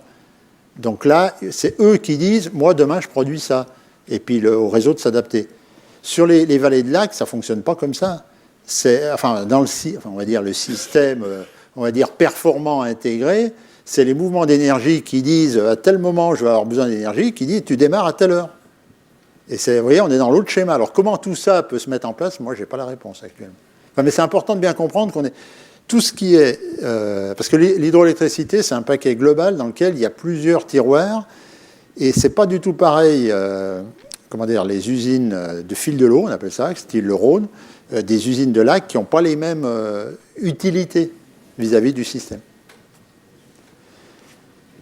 Donc là, je vous propose un petit voyage dans la vallée de l'Audole, qui est un affluent de la Romanche, qui elle-même, la Romanche, donc c'est ce cours d'eau-là, qui elle-même est affluent de l'Isère via le Drac ici, quoi. Je ne sais pas si tout le monde connaît un petit peu ce coin-là, c'est vers Bourdoisan, donc il y a une vallée qui remonte vers le col du Glandon. La photo qu'on voit là, elle est prise d'assez haut et elle permet de voir le réservoir amont, donc dit Grand Maison, parce qu'en fait, Grand Maison, c'est à la fois le nom du barrage amont et à la fois l'aménagement total. On voit là, je ne sais pas si avec la souris j'arrive à parcourir, la vallée elle passe comme ça, elle descend là. Là, on a le réservoir aval qui paraît beaucoup plus grand, mais en fait, c'est l'inverse. Hein. Ça, c'est l'effet de la photo. Et, le barrage. Et l'usine, c'est la petite zone qui est ici. On la verra de plus près tout à l'heure. Bon, une autre image pour un petit peu préciser les lieux. Bon, Grenoble est là. Là, c'est le massif de Beldonne. là les Grandes Rousses. Donc le fameux Vaujany, j'en parlais tout à l'heure, c'est la commune sur laquelle il y a l'usine, et puis il y a le barrage amont, il y a les galeries en charge. C'est pour ça que c'est un peu la commune centrale vis-à-vis du projet, quoi. Donc on retrouve là le barrage amont sur la vallée de l'Audole. Le barrage est ici, ça c'est la retenue. Ce qu'on appelle dans notre jargon là, la galerie en charge ou galerie souterraine qui passe à travers le massif rocheux. Là on a une cheminée d'équilibre et là des conduites forcées qui permettent de descendre aux deux usines de Grand Maison. Le S, il a du sens, on verra pourquoi. Là, la retenue aval et le barrage donc dit du Vernet, qui est au droit de la commune d'Almont. Voilà à peu près le système. Là, on comprend mieux un petit peu le profil hydraulique, on appelle ça. Ça, il faut imaginer qu'on a coupé en vertical la montagne et on voit donc la retenue à l'amont, qui est à peu près à 1700 mètres d'altitude. Là, on a une galerie. Alors, la différence entre le rouge et le bleu, le rouge, c'est des parties dites blindées, c'est-à-dire que dans la montagne, il y a eu un trou, une galerie de creuset, et pour éviter, comment on appelle ça, les fuites vis-à-vis de la surface potentielle à travers le rocher, les parties en rouge ont été revêtues d'un blindage métallique qui empêche l'eau de circuler. Et la partie en bleu, là, il y a simplement un revêtement béton. Ce qui veut dire que il peut y avoir un échange d'eau avec le massif rocheux.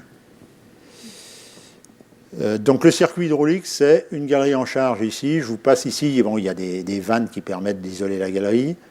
Là, on a une cheminée d'équilibre. Alors ça, c'est un dispositif qui permet d'absorber le coup de bélier quand on ferme les robinets des turbines.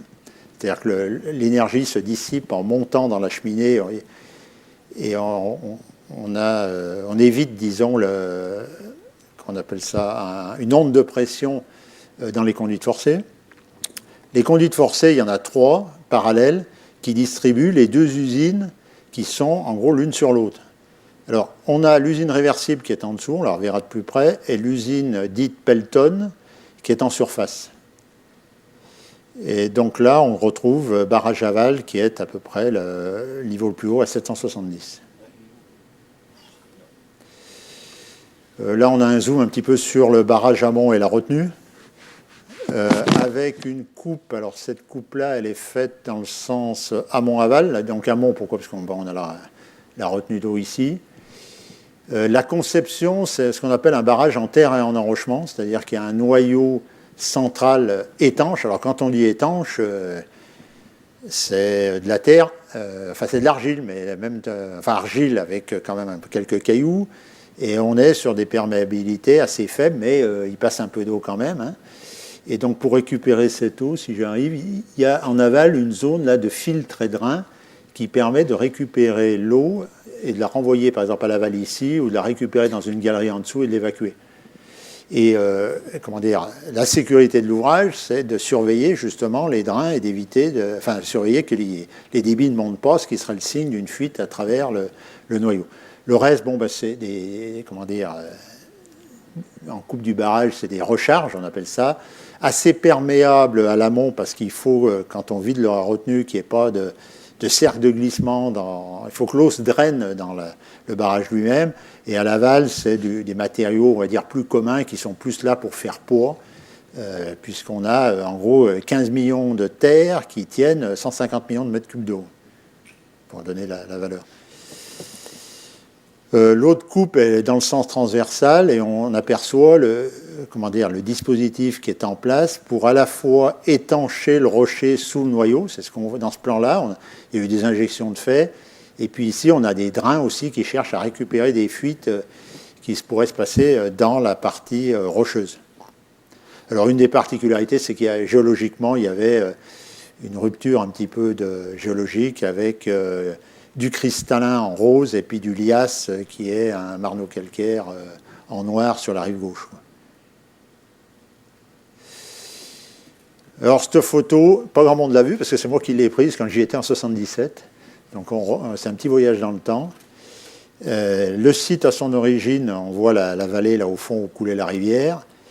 Les travaux de la nouvelle route en cours, puisqu'il y avait une ancienne route qui passait, mais comme elle va être noyée par le barrage, il y a une nouvelle route qui maintenant fait 2 lacets en aval et rejoint la crête du barrage et longe après toute la retenue. Ça, c'est la zone qui a servi d'emprunt pour la terre à noyau. Donc c'était en 1977, c'était les reconnaissances de cette zone-là. Là, on voit, on doit être vers 1900, à peu près 80, on voit ce qu'on appelle l'entrée de la dérivation provisoire. C'est-à-dire, pour construire le barrage dans la partie là, un peu du verrou, parce qu'on choisit un endroit le plus étroit possible, il faut détourner l'eau, c'est-à-dire qu'on envoie la rivière, enfin, il n'y a pas un débit énorme, hein, c'est de l'ordre de 3 mètres cubes seconde, en moyenne, on l'envoie dans une galerie là, qui traverse les ponts rive gauche et qui ressort à l'aval. Et pendant ce temps-là, on peut travailler et aller jusqu'au fond là, de la vallée pour retirer tous les matériaux d'origine avant de construire vraiment l'ouvrage avec des matériaux suivant le plan que je vous ai indiqué tout à l'heure. Bon, ça, c'est quelques photos de nuit parce que les travaux se sont déroulés pendant à peu près 6-7 ans. Et c'était, bon, en gros, 2 postes de 10 heures de mémoire avec un arrêt de 4 heures pour les entretiens mécaniques. Parce qu'il y avait quand même une cavalerie de 50 dumpers qui transportaient tous les matériaux. Et là, il y a une petite particularité, c'est qu'il y avait un tapis roulant qui amenait les terres et que c'était repris ici, quoi. Bon, l'ouvrage fini avec les rampes là, qui permettaient justement aux camions de monter et de venir apporter la terre à l'avancement, quoi. Et on voit la route finie qui permet maintenant de rejoindre le col du Glandon. Si vous l'avez vu pendant les étapes du Tour de France, ils y sont passés 2 fois, une fois à la montée, une fois à la descente. Une idée de la galerie en charge. Alors, bon, c'est pas évident. On voit s'il y a une personne là-bas au fond de mémoire, mais l'échelle, le coffrage, là, il faisait 7,70 m de diamètre à peu près. Et dans la galerie, il y a un débit maximal de 210 mètres cubes seconde qui peut passer. C'est impressionnant comme gabarit. Ça, c'est une conduite forcée blindée. C'est-à-dire c'est un tuyau de 3 mètres de diamètre et c'était par... les tuyaux arrivaient, ils étaient soudés 2 par 2 dans l'atelier, dans la tôle ondulée, puis après, ils étaient rentrés dans une galerie et amenés par empilage successif pour monter la conduite forcée qui elle-même est bétonnée au rocher. Le barrage aval avec la retenue, et on voit là-bas au fond l'usine qu'on va voir maintenant de plus près. Alors ce qu'on voit là de l'usine, c'est surtout les transformateurs au premier plan et l'usine Pelton au second plan. Le bâtiment là qui est derrière, c'est ce qu'on appelle l'usine Pelton, c'est-à-dire c'est l'usine en surface, les Pelton étant des turbines à action. Le jet d'eau frappe la turbine et on a la sortie d'eau qui est ici, entre parenthèses. C'est-à-dire que l'eau ensuite est collectée et sort dans la retenue aval. Alors que l'usine souterraine, elle est 90 mètres plus bas, donc là on ne la voit pas. On voit là, par exemple, sur ce schéma-là, on comprend mieux. Ça, on a l'usine dont on vient de parler. Là, l'usine souterraine, elle est dessous, 90 mètres plus bas. L'ordre de grandeur, là, c'est 160 mètres de long, 40 mètres de haut à peu près, l'ensemble ici. Donc là, on a l'arrivée par l'amont des 3 conduites forcées qui se divisent pour distribuer les 8 groupes de l'usine souterraine et les 4 groupes de l'usine de surface. Donc là, cette partie-là, c'est ce qu'on appelle dans notre jargon la chambre des robinets, c'est-à-dire qu'il y a des vannes qui permettent d'alimenter les turbines qui sont qui sont ici. Et là, pour s'isoler de l'aval, on a ce qu'on appelle une chambre des bâtards d'eau qui permet parce que tous... Attends, pardon. Ouais, si on le voit ici, par exemple, l'usine là, elle est sous le niveau d'eau. Donc si on n'a pas une chambre ici qui permet d'intervenir et de venir obturer le conduit ici et ici, on ne peut pas intervenir sur le groupe ici, quoi.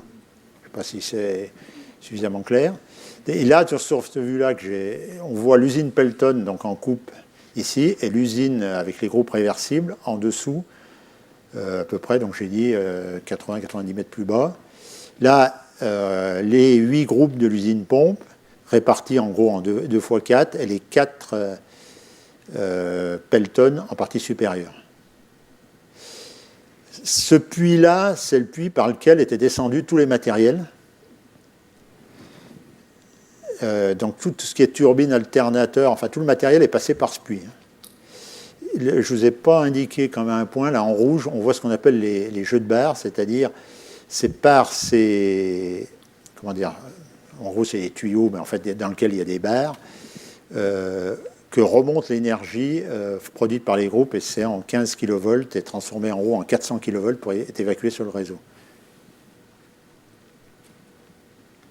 Voilà, je sais pas, c'est à peu près clair, parce que, bon, moi je connais les lieux par cœur, mais est-ce que vous avez une idée à peu près des lieux avec ces plans et... Voilà, là, bon, j'ai quelques photos complémentaires. On voit l'usine Pelton, donc ce qu'on voit comment dire, dans le hall avec les 4 trous dans lesquels il y a les fameuses roues Pelton. Ça, c'est les injecteurs, les objets. J'ai remis le schéma là pour comprendre. Vous avez une échelle aussi avec une personne en dessous qui montre que c'est quand même assez monstrueux, quoi. Ce que j'ai oublié de dire, c'est que la turbine, elle tourne à 428 tours minute sur les Pelton et 600 tours minute les pompes. Sur cette photo-là de l'usine souterraine, on a la chambre des robinets, où il y a 2 robinets, il y en a un de service et l'autre de garde. C'est-à-dire qu'il y a, si par hasard celui-là ne fonctionne pas, il y en a un de sécurité en série. Alors c'est ce qu'on appelle des robinets sphériques, c'est-à-dire que c'est des... Comment dire, vous avez un cylindre creux dans une boule qui tourne, avec des obturateurs, voilà, comme des quarts de tour. Mais enfin, c'est des quarts de tour qui prennent 90 bars de pression et avec les obturateurs qui sont... Bon, il y a une photo d'un peu des roues Francis type. Et la photo de droite, c'est le hall de l'usine avec les 8 groupes qui sont dans cet alignement-là. Là, on en voit un au premier plan. Ça, c'est la tête d'excitation. Ça, c'est les armoires d'excitation. Et puis, tout le contrôle-commande était dans un espèce de local, enfin, et toujours. Mais on travaillait essentiellement dans ces locaux-là quand on faisait les essais de démarrage dans différentes configurations. Et on faisait la réception, en gros, des groupes, la mise en service.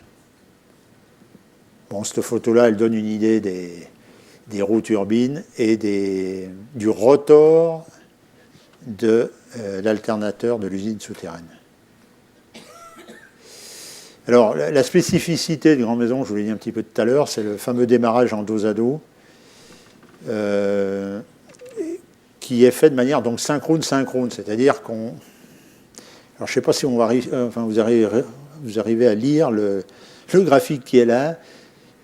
Ce qu'il faut voir, c'est qu'il y a un système de jeu de barres intermédiaire, là, que j'essaye de vous montrer, qui permet de connecter les 8 groupes pompes qui sont, c'est le TP là marqué, avec les 4 groupes Pelton. Alors quand je dis les 8, on peut faire plusieurs combinaisons, hein, c'est-à-dire que suivant la position des interrupteurs sur le jeu de barres, vous mettez une Pelton avec une réversible. Et à partir de là, une fois que la connexion électrique est établie, on démarre la Pelton en lanceur, on l'excite, ce qui permet de lancer en moteur la pompe réversible. Et comme c'est lent, le couple est quand même beaucoup plus faible que ce qu'on a quand on a un démarrage direct sur le réseau, quoi.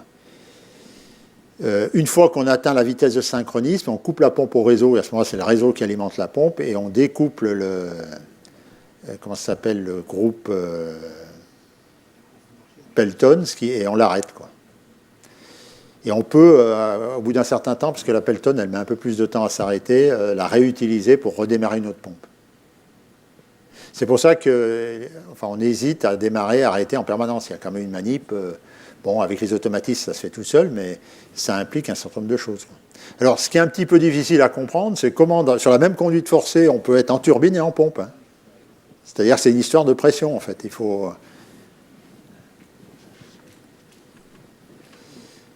donc là, on est un petit peu sur la dernière partie. Je ne sais pas, sur Grand Maison, vous avez des questions, peut-être avant de passer à la dernière partie, ou c'est à peu près clair? Ah, une question.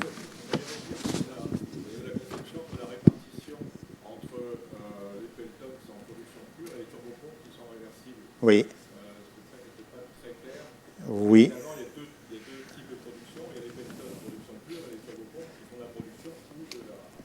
Alors, quand je suis arrivé sur l'aménagement, on m'a dit la chose suivante. Donc ça date de 40 ans presque. À l'origine, il n'y avait que l'usine réversible qui était prévue, que les turbines pompes.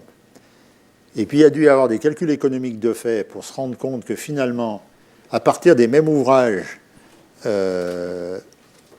comment dire, amont et aval, ça coûtait pas très cher de rajouter l'usine Pelton en complément, et ça permettait d'obtenir 600 MW de plus de puissance. Chaque turbine représente en gros 150 MW. Donc les 4 Pelton, c'est en gros de la surpuissance par rapport à la fonction turbine-pompe en dessous. Alors après l'utilisation, il y a l'histoire du dos à dos. Il y a aussi le fait qu'on peut avoir des groupes indisponibles, et ça permet aussi d'avoir un peu de réserve en groupe disponible. Moi, je l'ai vu qu'une seule fois l'usine tourner à fond.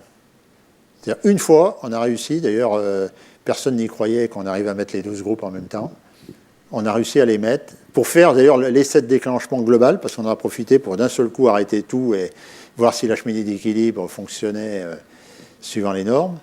Mais c'est quand même assez exceptionnel que tout puisse tourner. Alors, autre chose que je ne vous ai pas développé, et qui est quand même intéressant aussi à savoir, c'est qu'il y a quand même un problème. Le problème essentiel sur cet aménagement-là, c'est que le barrage aval, il fait 14 millions de capacité, alors que celui du haut, il fait 140 millions. On peut évacuer de l'eau au niveau du barrage aval, mais il y a un petit goulot d'étranglement au niveau de l'usine qui est installé. On peut en gros passer que 30 mètres cubes secondes.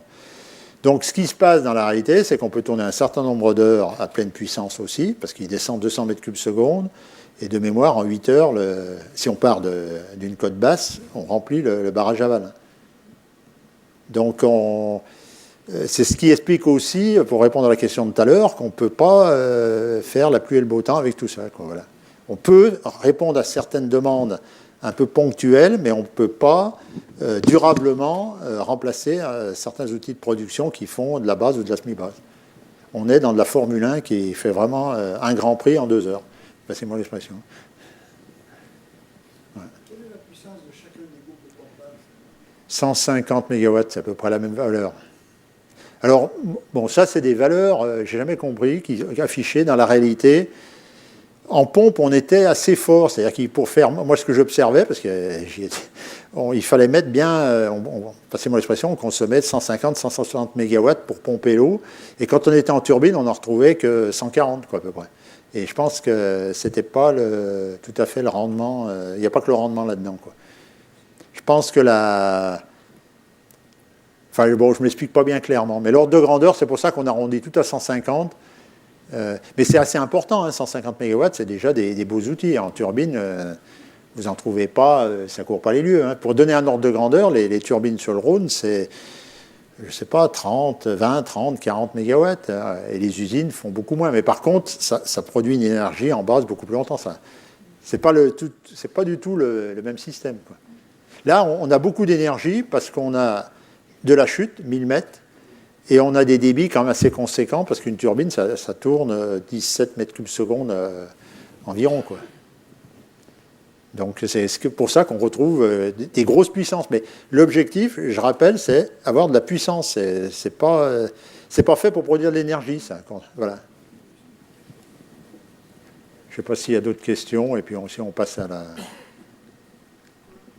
au futur. Dans le futur, j'ai essayé de vous parler un peu de maintenance, de rénovation et d'amélioration des performances, les nouveaux projets, STEP Marine et besoins et perspectives. Alors, on est dans un monde qui évolue et les STEP en font partie. Donc, les plus anciennes, il y a des travaux de rénovation dessus. Dans ce tableau-là, il y a quelques exemples à l'étranger, mais on ne va pas s'attacher dessus.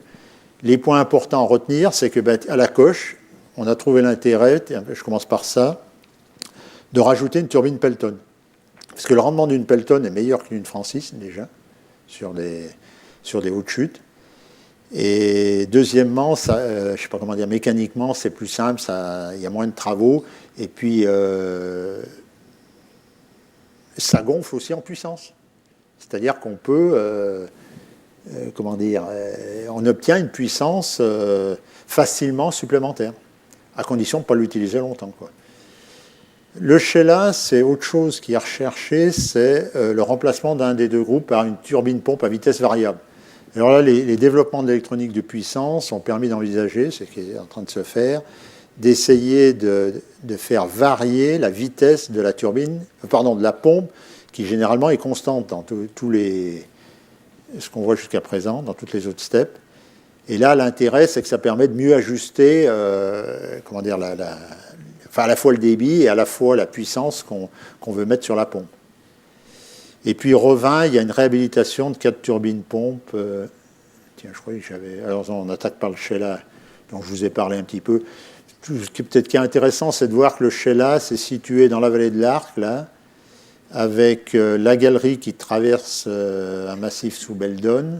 C'est juste en aval de Saint-Jean-de-Maurienne que la galerie démarre. Ça passe par un lac qui est à Alvar, et qui sert de réservoir de stockage amont. Le lac amont, c'est celui-là. Et la partie usine est ici, et là, il y a un petit bassin de démodulation qui permet d'éviter de faire des gros lâchers dans l'Isère. Là, c'est une photo du bâtiment. Bon. Revin, donc c'est autre chose qui est visé, c'est essayer d'améliorer à la fois les performances en modifiant les roues et les directrices, ça permet de gagner quelques points de rendement. Changer aussi tout ce qui est contrôle-commande, parce que ça commence à être un peu obsolète.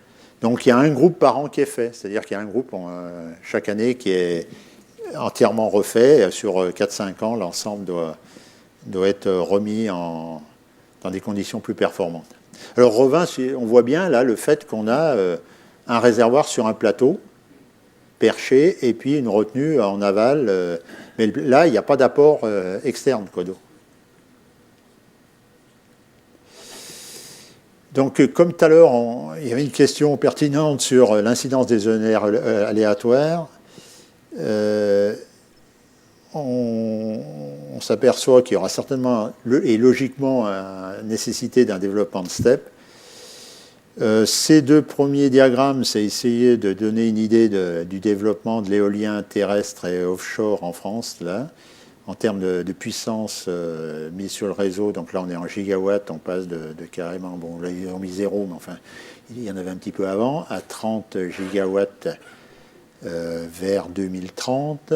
Et là, on est vers un démarrage vers 2008 avec un objectif en 2030 à 20 gigawatts. Donc, c'est quand même des valeurs colossales, si elles sont respectées. Et la petite difficulté qu'on a, c'est que l'éolien, il fait ce qu'il veut, quoi. C'est-à-dire... alors, bon, bien entendu, j'ai un petit peu instruit à charge pour poser le problème. Mais j'ai essayé de prendre 2 jours qui sont le 9-12-2014 et le 10-12-2014, où ça, c'est des données qu'on trouve sur le site RTE. On voit que la puissance de l'éolien, elle varie, alors sans parler de la dentelle, hein, ça c'est des valeurs lissées. Donc les prévisions sont en... comment c'est marqué ça? C'est des prévisions de référence en J-1. Et il y a la dernière prévision calculée, ça se trouve, c'est peut-être même pas le réel. Donc, enfin, ça montre que de toute façon, les prévisions, elles fluctuent. Le réel, il n'est pas évident à trouver, mais surtout, dans ce cas-là, ça a produit la nuit. Et puis au moment où on avait besoin de courant, c'est-à-dire vers midi et le soir, alors là, par contre, le soir, il y en avait. Tiens, si, mais à midi, on n'avait pas grand-chose. Et puis le lendemain, on en avait la nuit, mais alors le midi et le soir, c'était pas top. Hein. Donc, parce qu'en fait, là, le besoin, il est là. Avec alors les échelles, elles ne sont pas évidentes à lire, mais ça, en ordonnée, c'est une puissance en mégawatts qui est à 42 et quelques là, et qui descend à 32 ici. Il y a 10 mégawatts de différence ici. Et là, on monte, donc ça, c'est une pointe à peu près vers midi, enfin le matin, midi, et là, le soir. Alors, ce que j'ai essayé de vous indiquer, c'est qu'est-ce qu'a fait Grand Maison pendant ce temps-là? Eh bien, ça a pompé la nuit, et ça a turbiné le matin et le soir, pour répondre à la demande. Ça, c'est pas de l'usine entière, c'est un groupe. Mais c'est assez représentatif de l'usine entière, parce que la plupart des... le système, il est toujours... on met 1, 2, 3, 4, 5 groupes en turbine en fonction du besoin, mais on retrouve toujours ça. Alors, ce qui est impressionnant à Grand Maison, par exemple, une fois, je suis arrivé le matin vers 8 heures, ils terminaient un cycle de pompage de nuit où ils étaient, je ne sais pas moi, mettons 1000 MW absorbés en pompe, et 10 minutes après, ils étaient à 1000 MW mis sur le réseau, quoi. Ça cavale. Alors, j'ai essayé de vous trouver des indications sur les besoins à l'échelle mondiale. Il y a des personnes qui ont réfléchi à ça et qui ont essayé de faire une projection en 2050 à partir d'un ratio où on mesure la capacité actuelle de pompage, alors c'est en puissance, hein, sur la capacité électrique totale pour chaque profil de production. Parce qu'ils ont essayé de regarder les profils, on va dire, raides, un peu où il n'y a pas beaucoup de souplesse, où on a beaucoup d'énergie, comment dire, de type éolien ou à énergie aléatoire, où on a déjà, enfin les profils souples, c'est les profils où on a un peu d'hydraulique qui permet déjà de répondre un peu aux fluctuations. Alors, il y a 2 scénarios qui ont été faits par certains chercheurs, et le résultat, ça donne dans une hypothèse basse 412 gigawatts en 2050, et en hypothèse haute 700. Pour info, on est à 140 à peu près, donc il y a des possibilités de faire des choses, hein, sur le papier, si on veut s'en donner la peine. Alors, après, en France, qu'est-ce qu'il y a comme projet? Alors, il y a du potentiel technique qui ont été identifiés dans différents rapports, dont un rapport connu un petit peu par les gens qui s'occupent d'énergie hydroélectrique, c'est le rapport d'Angwin qui date de 2006. Les principaux projets, c'est des noms, je vais vous donner. Alors, ça vous montre qu'il y a des choses, hein, Rezan-Sevin, Cloux, Sainte-Foy-Villers, Lautaret, Chambon, enfin... Je vous en ai mis un en rouge parce que celui-là, actuellement, il ressort un petit peu Redonat dans la mesure où ça pourrait être justement un élément dans les mises en concurrence, en particulier sur la vallée de la Dordogne. Il y a EDF qui voudrait peut-être proposer de faire ça en mettant ça dans le paquet cadeau, passez-moi l'expression, de la nouvelle concession. Mais bon, effectivement, il n'y a aucun projet qui est susceptible de se faire, je veux dire, dans les 10 prochaines années, hormis peut-être Redonat démarrer, on va dire. Qu'est-ce qui bloque? C'est essentiellement les contraintes environnementales et sociétales. C'est-à-dire, il y a eu quand même une évolution dans la société où le poids de l'environnement fait qu'on ne veut plus toucher à la nature, et la plupart des projets que j'ai cités en haut, ils sont dans des espaces dits naturels, et un certain nombre de personnes n'en veulent pas. Bon, l'équilibre économique, on l'a pas mal développé. Alors après, on a des niches, on va dire, qui sont tout ce qui est un petit peu île et dom-tom, parce que là, les coûts de l'énergie ne sont pas tout à fait du même ordre de grandeur qu'en métropole, et où les valorisations peuvent être différentes. Et il y a des projets de steppe marine actuellement en cours d'étude à la Guadeloupe et à la Réunion. En Europe et dans le monde, on a un projet, alors ceux qui sont arrivés tôt ont vu un petit bout de film, là, c'est un projet en cours de réalisation en Suisse qui s'appelle le Nant des Danses.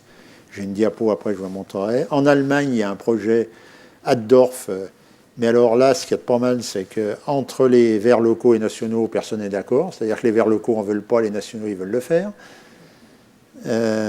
Espagne et Portugal, il y a quelques projets. Et en Norvège, il y a des réflexions pour maximiser la puissance à partir des lacs existants. Le gros potentiel, il est en Chine, où il semblerait que... Alors ça, c'était dans les hypothèses peut-être de croissance encore qui se poursuivent assez fort, mais il y a pas mal de projets en cours d'étude. Le Nant des Danses, je vous ai trouvé quelques illustrations. C'est relativement simple parce que les 2 sites existaient déjà, c'est-à-dire que c'est un barrage qui s'appelle Émosson, qui est en Suisse, mais alors la particularité, c'est qu'il récupère une partie de l'eau française du massif du Mont-Blanc. Il y a des adductions qui vont jusqu'à là-bas. Et l'idée, c'est de faire une communication entre le fameux barrage d'Émosson, qui est à 1930 mètres, avec un ancien barrage qui était plus haut sur la vallée, à 2225 mètres, qui a été rehaussé. Et donc, il y a une usine de pompage en cours, enfin pompage-turbinage en cours de réalisation entre ces 2 retenues. Tout souterrain, ce qui fait que, côté environnemental, il y aura peu d'impact. Oui. Pour Émosson, j'ai été administrateur de cette magnifique société. C'est un barrage qui se situe à la frontière franco-suisse. Pour ceux qui connaissent, entre Chamonix et Martigny, vous avez une petite route et vous avez le col des Montées. Et au col des Montées, vous partez plein nord et vous arrivez au barrage d'Émosson. Alors, ça a donné lieu à une rectification de frontière parce que l'appui ouest du barrage était en France et l'appui est était en Suisse. Donc, pour avoir une même réglementation, on a rétrocédé aux Suisses la partie ouest, à condition qu'ils nous rétrocèdent une partie de terrain à Valorcine, où on a mis l'usine française de turbinage-pompage. Alors, les eaux d'Émosson, c'est très curieux, c'est des poches sous-glaciaires qui arrivent à l'usine de Valorcine. Certaines poches sont à une altitude supérieure à celle du barrage, donc peuvent gravitairement remonter au barrage. Certaines sont inférieures au barrage et sont turbinées à Valorcine, puis returbinées dans l'usine suisse de l'Abatia, ou pompées à Valorcine pour remonter dans le barrage, pour en faire une steppe à certains moments de la journée. Donc c'est assez complexe comme ouvrage. C'est un très très bel ouvrage, très bel ouvrage. Et alors, toutes les eaux normalement captées arrivaient dans l'Arve, donc côté français, ce qui fait que toutes ces eaux sont comptabilisées et elles appartiennent aux Français et elles sont en stock dans le lac Léman et elles sont gérées actuellement par la CNR pour maintenir le débit du Rhône à la hauteur du Bugey, notamment pour refroidir le Bugey. Donc la France dispose dans le lac Léman d'un stock d'eau qui est le stock d'eau qui vient de ce barrage. Bon, comme le temps passe, on va essayer de voir à peu près la technologie, mais dans des steppes marines. Bon, on en entend parler, mais dans la réalité, il y en a assez peu. Il y en a une, la plus connue, c'est celle qui est au Japon, avec une chute de 150 mètres.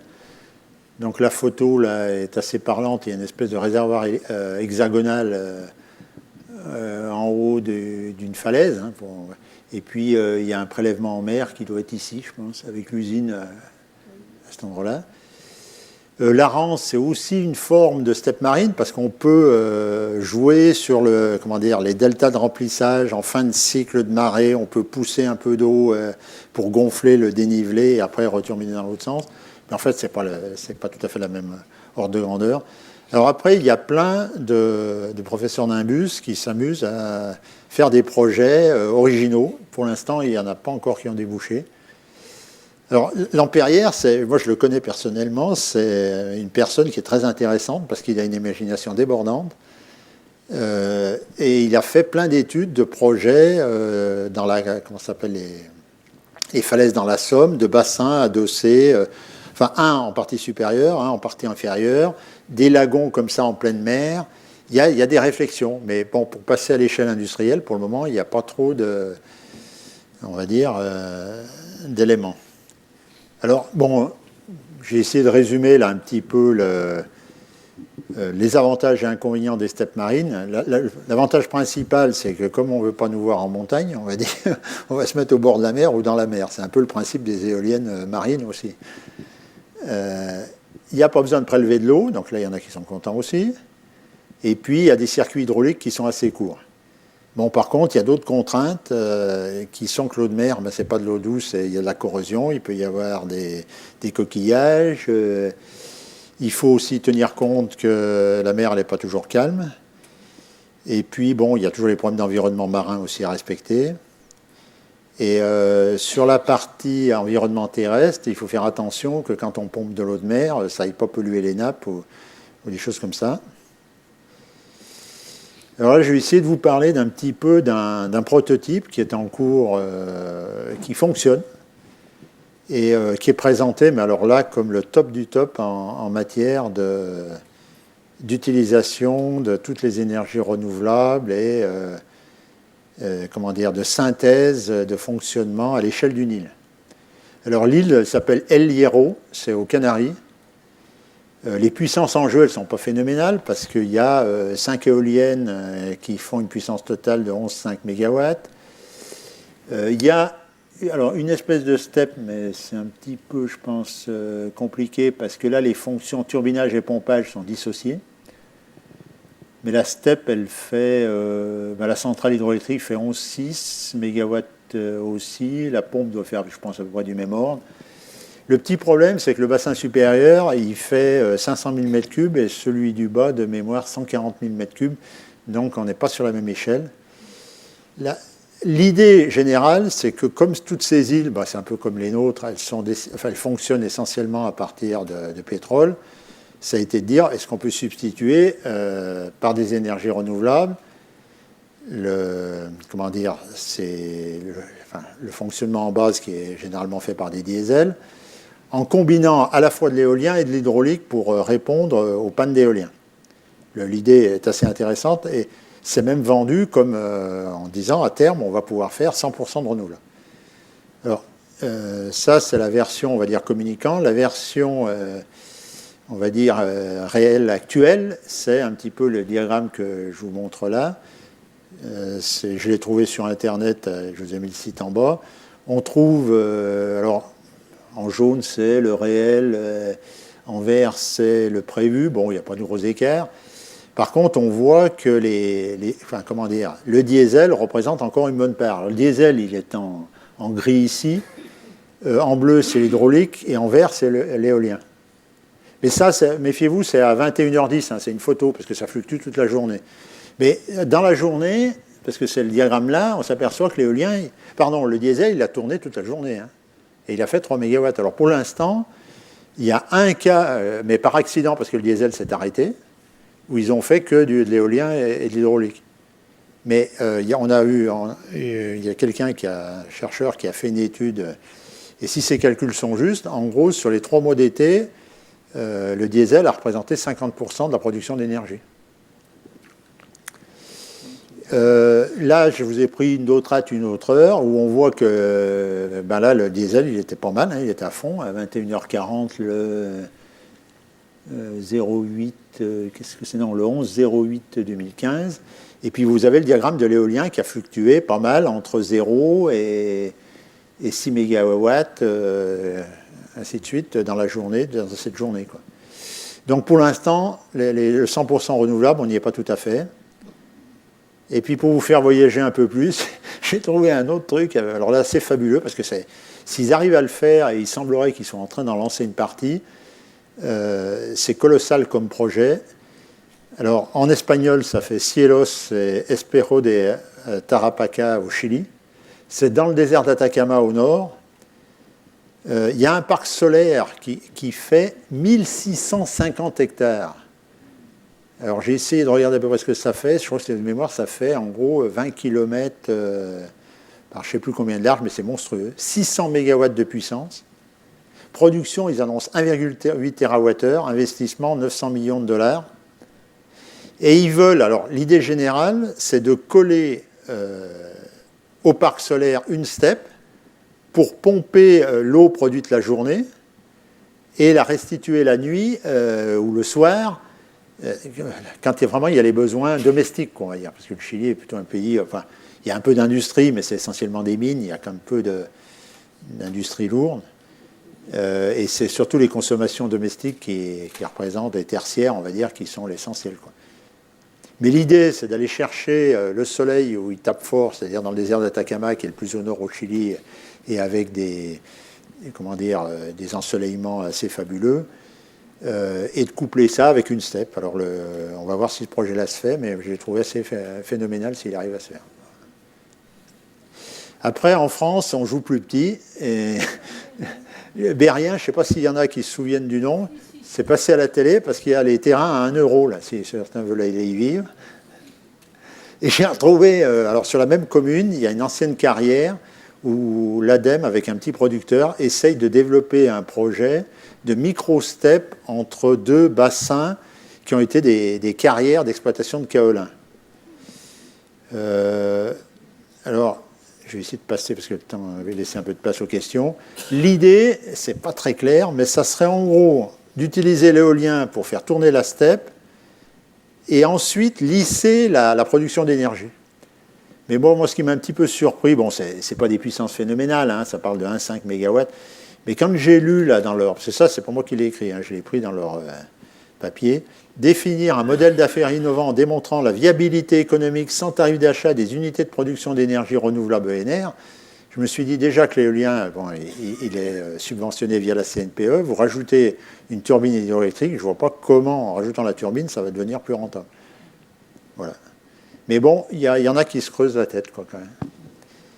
Dernier point, j'ai vu que vous connaissiez le site parce qu'il y a des imprimés dans l'entrée. Pour ceux que ça intéresse, et qui, surtout l'été, mais enfin on peut y aller aussi l'hiver, hein, c'est pas un problème, mais c'est plus sympa l'été. Il y a un musée un peu du style du vôtre, qui est situé à côté de l'usine de Grand Maison, qui s'appelle Hydrelec, dans lequel il y a pas mal de matériel d'anciennes usines hydroélectriques, il y a des animations pour expliquer le fonctionnement justement des steppes. Et il a été rénové, je crois, l'année dernière, donc moi je ne suis pas retourné depuis, mais il doit y avoir encore des choses intéressantes nouvelles. Voilà. Merci beaucoup. Bon, et puis pour terminer, je sais pas je vois que là, si, dans l'assistance, il y a quand même des personnes qui se souviennent des Shadocks. Donc...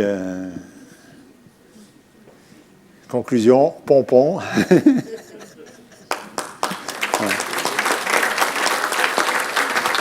Voilà, on n'a plus que le temps pour une ou deux questions. S'il y en a une ou deux en réserve, monsieur au fond.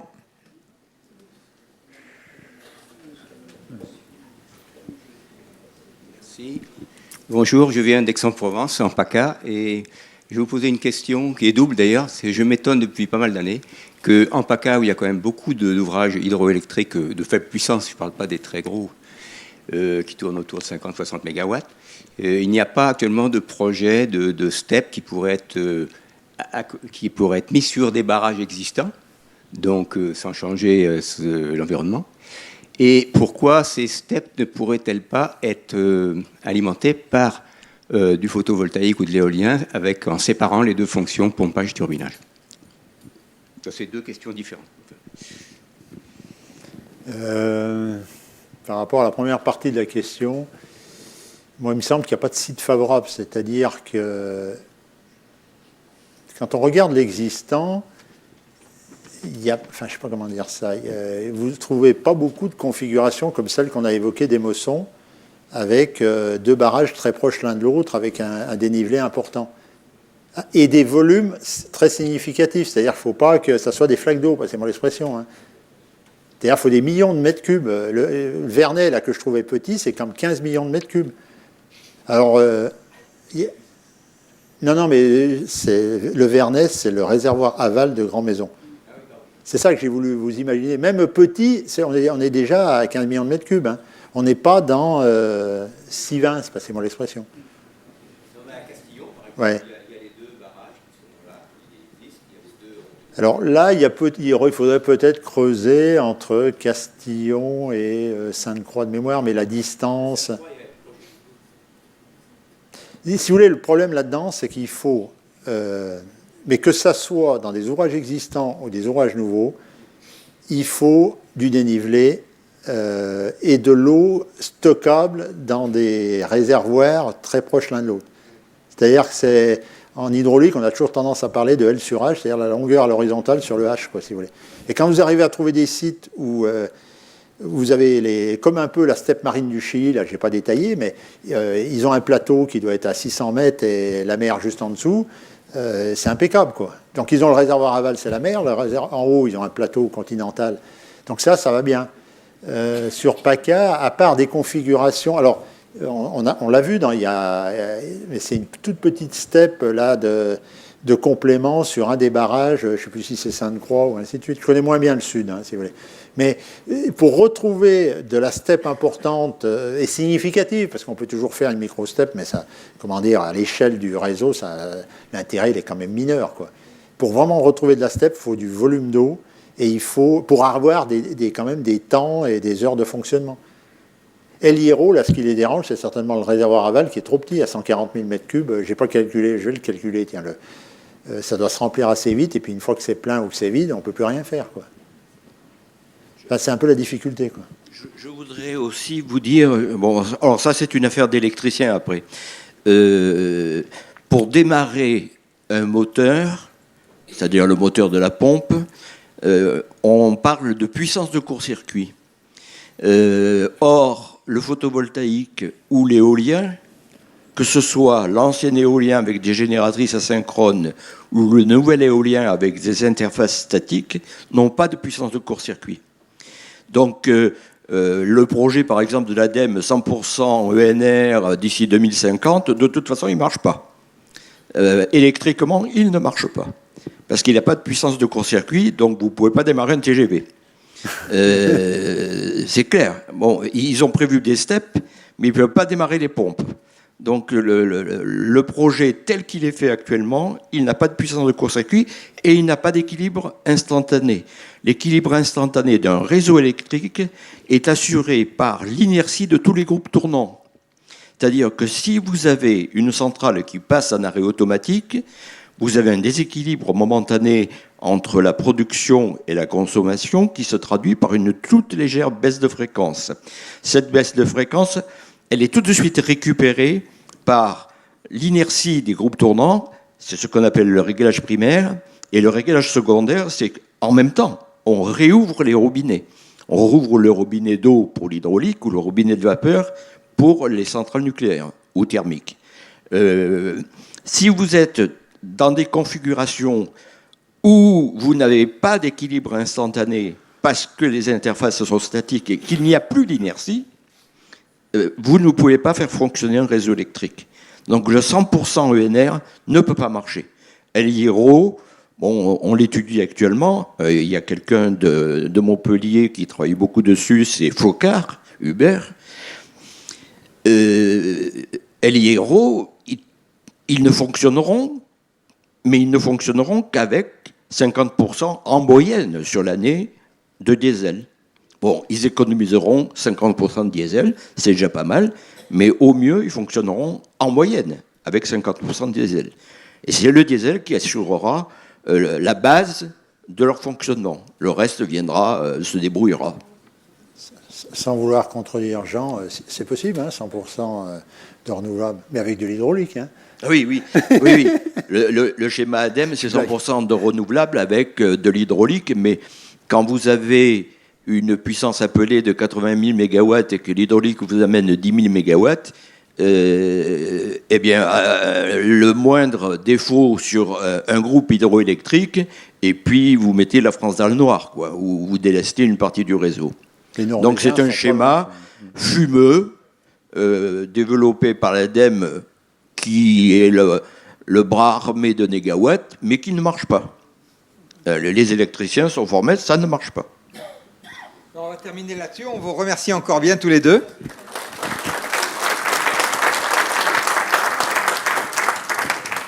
Y a-t-il une possibilité de faire une visite? Ah oui. Alors, il y a la visite ordinaire qui est possible par le musée, où ils invitent comme... et puis, je cherchais à avoir une visite un petit peu plus spéciale pour les amis du Visiatome. Pour le moment, je ne l'ai pas obtenue, mais voilà. Une visite où on verrait un peu plus que juste le musée. Il faut creuser, voir si... Non, ce qui est intéressant, c'est que quand vous allez au musée, généralement, il faut visiter que le musée. Et ce qu'il faut essayer de demander, c'est à visiter les usines. Parce que là, vous allez sur le terrain et voyez... vous entendez le bruit aussi, vous voyez comment ça fonctionne. Ah oui, c'est, comment dire, c'est à côté, hein, l'usine. Voilà.